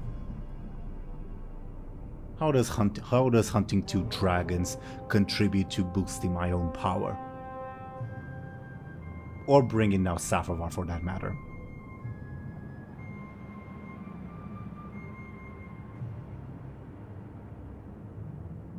Because again, you won't have... Did you hear Kairos earlier? about what these dragons supposedly want? I did. And frankly, I don't care. This world can rot for all I care. The Nether think- and the Great Dark Beyond are far, far more beyond, well, your even capability of thinking about them. Do you not realize how many thousands, no, millions of worlds there are? What's one more? But this is yours, is it not? He spits on the ground, which obviously just results in the spit floating, and says, I care little for it. This world has taken everything from me. I will not endeavor to save it. I care not for it. Then say it's gone. I thought we were meant to have What's- choices.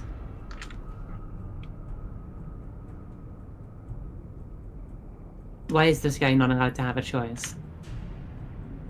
He is. And He very much is. and let him look for the Dreadlord. I will say our And he can if business you want. our business is not done. We will simply be parting ways until you are finished with your business. Meanwhile, myself and my companion will continue scouring the city, trying to weaken Saffrovar's defenses. If they find any of the pillars, it would really speed up our progress. Above board, very true. It also, the pillars are very rarely alone by themselves. It would also mean they would like resolve a random encounter sort of without you. And I mean, if they die, all the better. Just saying. I say this above board, by the way. Mhm. I mean, these dragons, they have a bunch of loot, right? You don't want to share? What kind of loot? Actually, Dragon. Bladebeard, I don't think these guys should have any temporal artifacts. No, Why not? Let the dwarf speak. His voice amuses me, if nothing else. If we defeat these dragons, we'll come back more powerful than we were.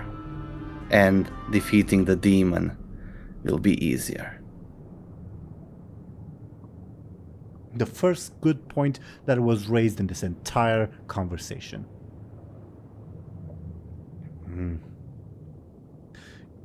You there, he looks at Kairos. Where will your hunt for the dragon take you? Is there loot to be found? Kairos pauses and says, if my assumptions are correct, then likely yes.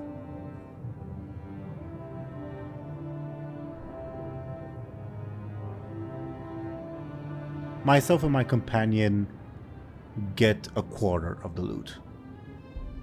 I think we should kill these guys. Sounds fair? Okay. I guess it's decided. Who's taking care of the Naga? Maud? I'd Yeah, but I like mean, to- who's staying here with the Naga? You can No, he's coming with. above board, if you want, you can designate like one of the companions to stay with the Naga. He's coming with Not us. a chance. No way. I don't know if bringing him would be a good idea. He could get hurt and die unconscious. That would suck. He can I mean, if we die leave him if you here, he's leave gonna him be here. cannibalized or whatever. Can we leave him with somebody else here? Who? Skeletons? Does he fit in your bag? It's mostly full already. I don't think anything like larger fits anymore. Is it full of what exactly? A dwarf, a bunch of swords, a bunch of artifacts, 2 masks.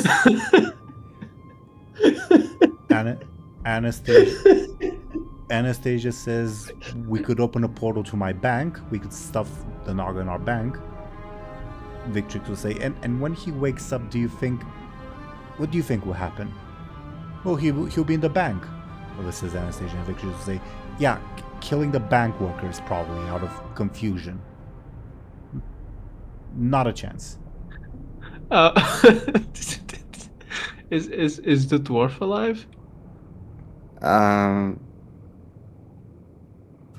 Define alive. He's a robot. Well, oh, right. Never mind then.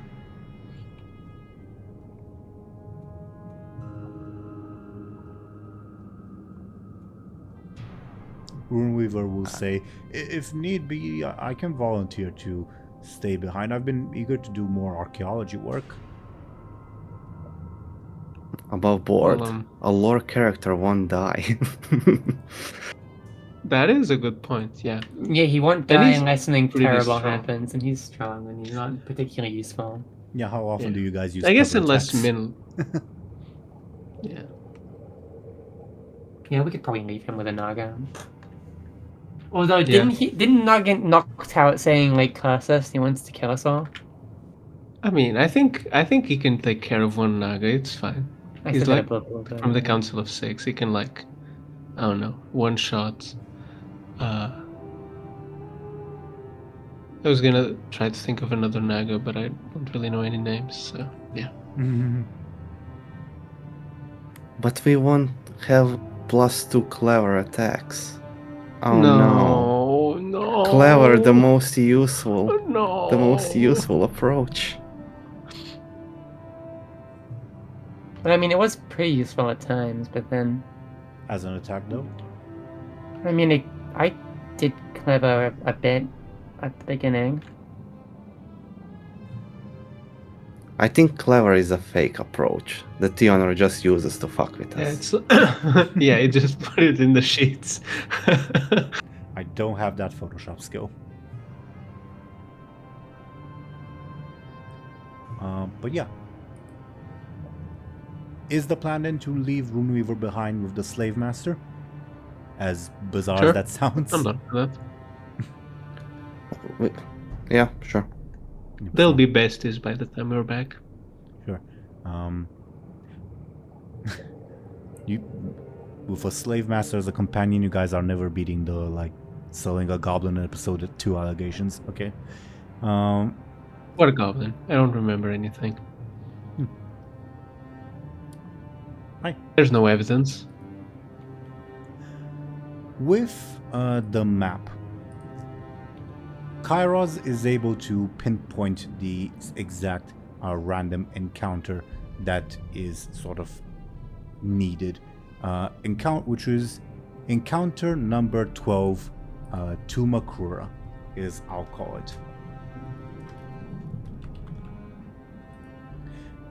As you guys, well, the group continues on, you will see this hopefully won't take too long. That's why I'm willing to continue and not cut off the session. You guys will see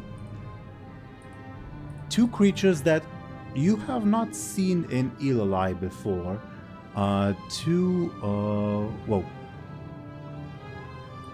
One of these and one of these, and they appear to be just digging in the earth almost randomly. Are those void crabs? Do you ask in character or above board? Above board. Above board, they're not intended to be. They're just the lobster people, right? Yeah, they're Makura. Are they people? I'm Makura, not really yeah. familiar with those guys. You're They're Are like- they from like They're Nezhar? like humans, but goblin, not no, goblins. they've Lobsters. been in the game as early as Warcraft 3. Yeah. What's their name again? Makura. I'll type it in chat. In with the Roll20 You know what Sounds they are. like they're something from Bionicle. Makuta. They're also known I as. put one in. I the- put one Oh, in these guys. Discord. Okay. Are they sentient? Because we kind of beat They them are. up all They the time. in the RPG books they have like a city with like hundreds of thousands of people that's close to Najatar, but that's the RPG books. They are sentient and they're even spellcasters. I believe do they speak the same language as Murlocs? In the RPG books, so your mileage may vary. Yeah. But yes, with Kairos leading the way, I'll Actually, there's a source that's not from the RPG book. Archive lore tweets from Loreology. Huh. Interesting. TIO.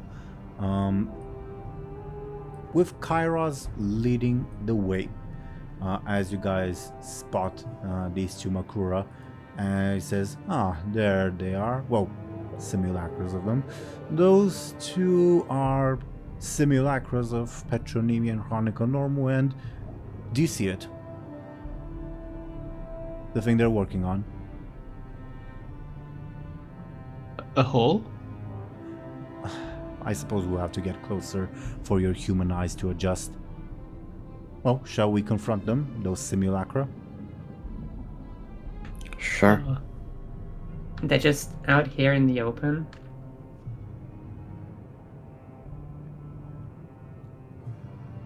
Kairos shrugs. And he says, well, let us be on our way. As you guys approach, are you being stealthy in any way? No. No. It's kind of hard to be stealthy with tripping. Yeah, we're like an entire Well, raid what- group. We can't really be stealthy. Wood is not stealthy. No, fair enough. Lyri needs to spec in for Cloak of Shadows or something.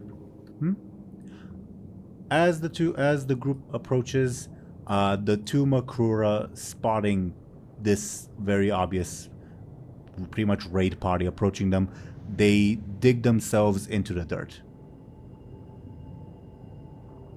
And Kara says, no need to bother searching for them, they probably turned into sand at this point. Come along. You see what I mean. Turn to sand. Quicksand? No, Jump inside the hole? I mean the sands of time. As do you remember when I dispatched that Petronymi simulacra when we first met? That kind of sand.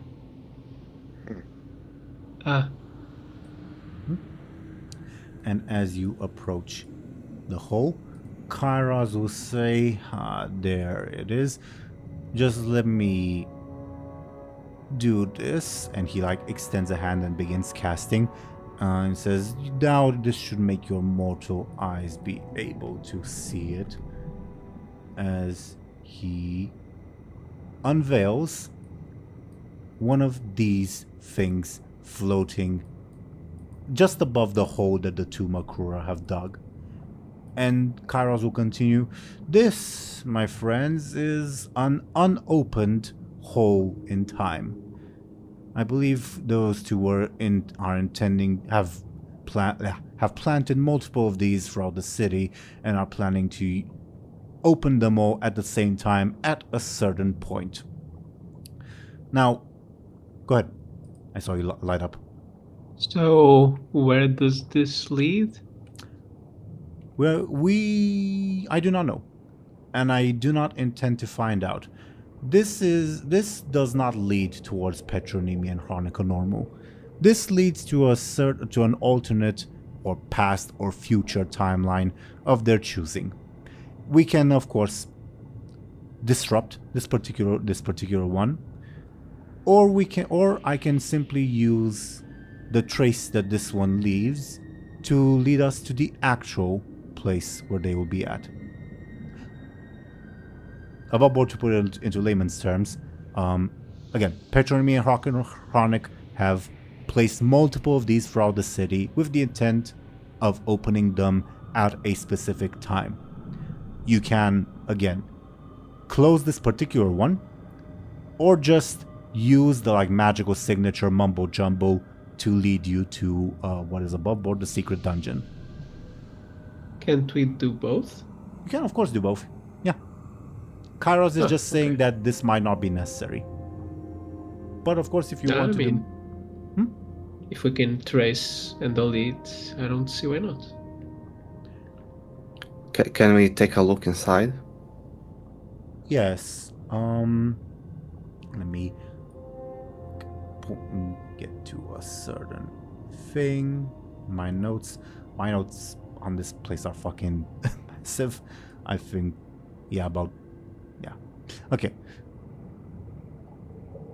Who is the closest? I guess it would be Moad, based on our position on the map. But feel free to adjust. This is just me clicking and dragging however you guys were positioned before. Okay. I wanna be close. Okay, then Bladebeard, you would be closest. I need to roll dice to see if the timeline that this connects to is related to the closest player, or if it will be something random. It is something random. Okay, slightly unfortunate. Kairos will say, I warn you, I do not know what this leads to. It could lead to, well, some apocalyptic threat, or it could lead to a particularly vicious squirrel. Squirrel. Horrifying. Underwater. Kairos shrugs. I was merely indicating an example. I don't know if, well, say one of these portals leads to, for example, the brightest and strongest human warrior of all time. I don't believe Petronymian Chronic's goal would be to just drown them underwater, so I imagine there will be a water-breathing component attached to this spell. Yes, seems to be that way.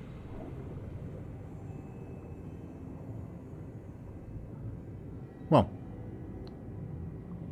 do we proceed? Do you want me to... Shall I open this? Didn't you say that we shouldn't go inside? Oh, we're not going inside. I'm going to open it, and by it being open, I will be able to destroy it permanently. Oh, That said, while it is... Why do you have to open it to destroy it? Because that's how the game works. I'm joking. He will say,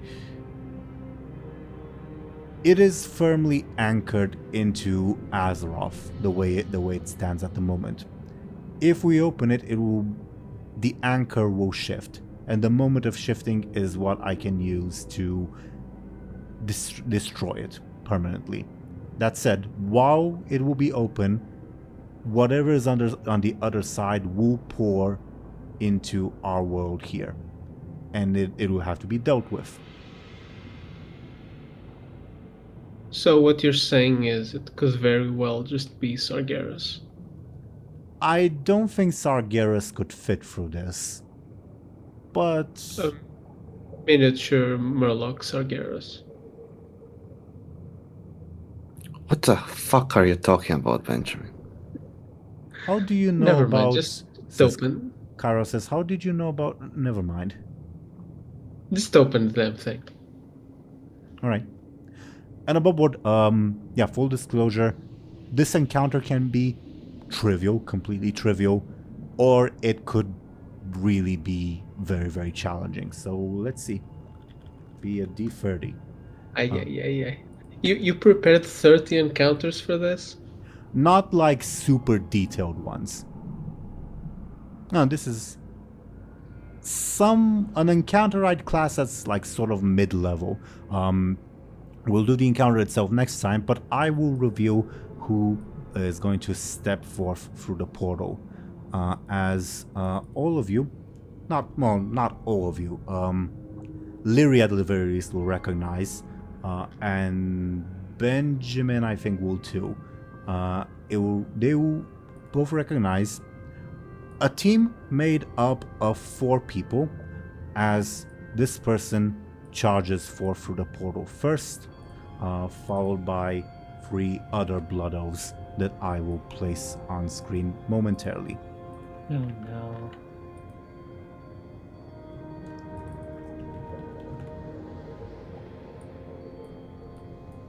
But yeah, that will be the encounter that we will begin next session with. So, are they all rabid? Why are they attacking us?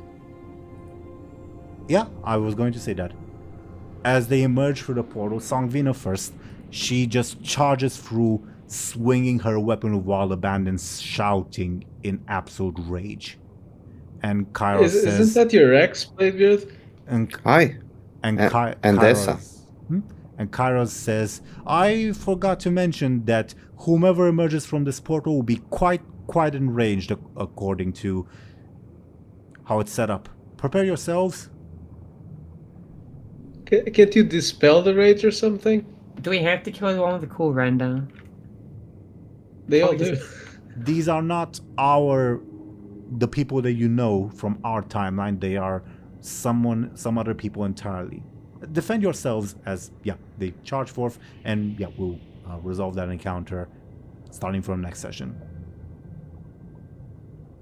Okay. Yeah. Thoughts on today's episode, everyone? Fucking Benjamin figures out the entire plot halfway through. One of the plots, at least. Yeah. No. No plot. So, Lyri And survived. I think one of the morals of the story is that gambling doesn't pay off. The moral of the story is apparently pills don't have like a full set of stresses and consequences. It's just a pill, though, after all. I think weirder things have had stresses and consequences, right? That is true. That is true. Okay. I would say, though, good job, Thompshire, on the figuring out stuff part. Because you took the initiative and talked to Kyrie, and all that went well, I guess. And spent all my shit.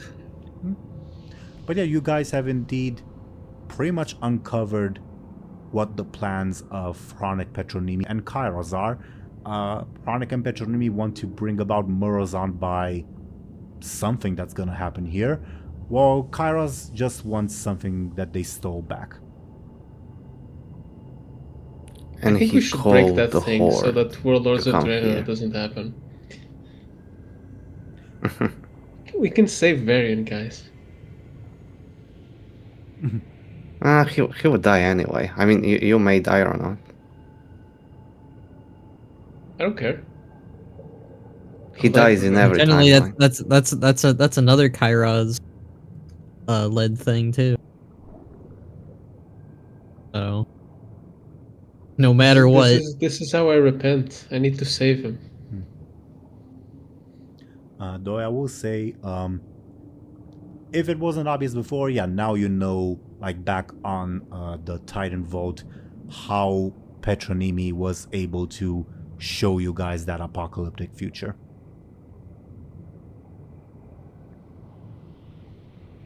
Yeah. This funny door. Funny doors, indeed. Yeah, I don't have necessarily much to add from my end, because this session was Bronze Dragon plot plus pills. So there's not much. And no Star Trek. We were very, very close, I'll say. Extremely close to it. Was it in the labyrinth? No. Huh. It was regarding the thing right in front of you. If the dice had gone just slightly differently. Oh well. But yeah. If you guys have any opinions to share, feel free to do so. I don't necessarily have much that I haven't said throughout the session. I'm wondering what kinds of alternate timelines will be involved in all this. I think after we blow them all up, I want to know what the 30 encounters were. Yeah, I'll share them. Like if we move past the point where they are needed to be secret, I guess. Perfectly fine with that. Because, like, at least like a good few have to be like jokes, right? Probably. No comment. So, is 30 the best, or is one the They are best? not Which one's... arranged in Oh. any order. They are the order they're arranged in is pretty much what sprung to mind, and that's about it. I just thought they were because we had 15 and you said it was like a middle ground encounter. By sheer coincidence, it was not by intention. I see. But yeah, as I mentioned, yeah, there are encounters that are trivially easy, and encounters that you guys will definitely regret opening that damn thing.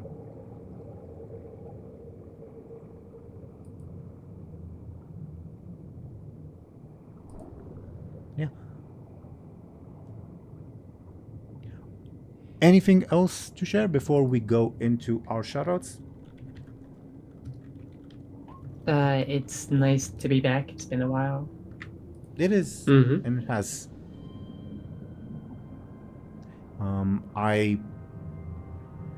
I think we got what's the word I'm looking for?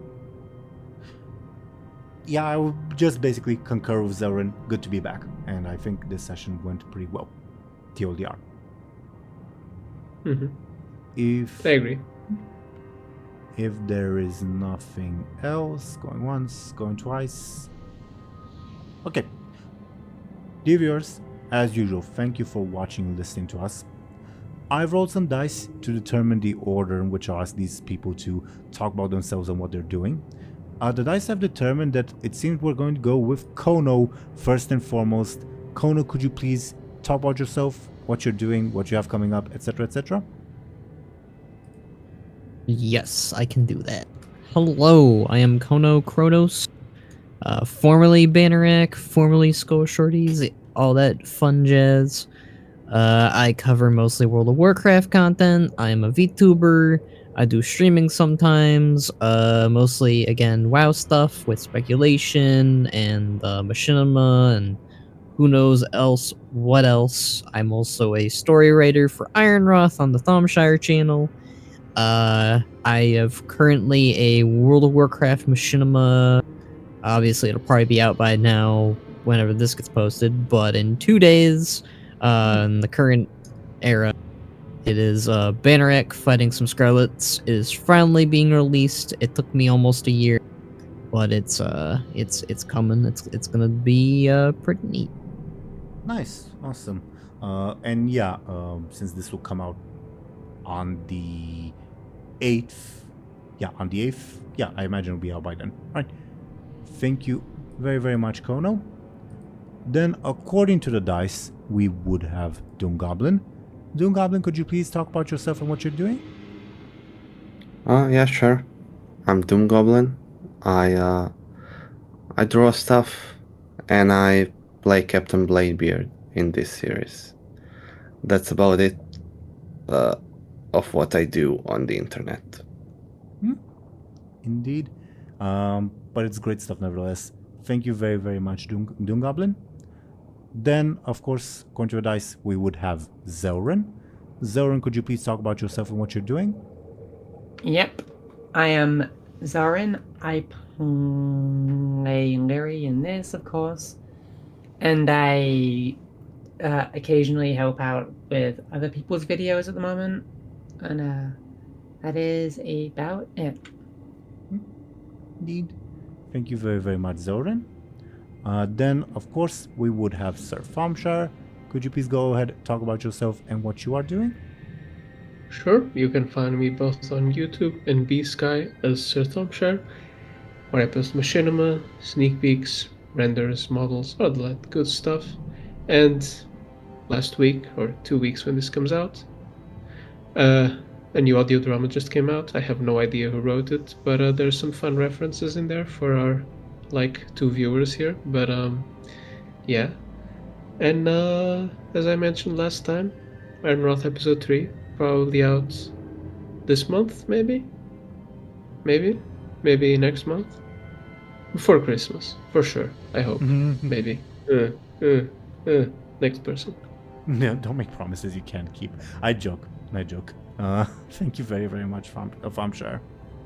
And as for me, dear viewers, I was your dungeon master, game master, Teeironor. I do this series. It's quite a bit of fun. Also do a different series called Legacy of the Realm with a different group of people. We will return mid to late November because of various scheduling issues. Coordinating with a bunch of people who have their own lives is, of course, not that easy to do often. But I think what is to come should be pretty cool to see. But yeah, other than that, dear viewers, thank you as usual for watching and listening to us. We should be back next week, but I'll let you all know on Blue Sky if, like, for whatever reason we have to delay an episode. I'll see you. We'll see you when we see you. Goodbye, everyone. See ya. See ya. See? Bye.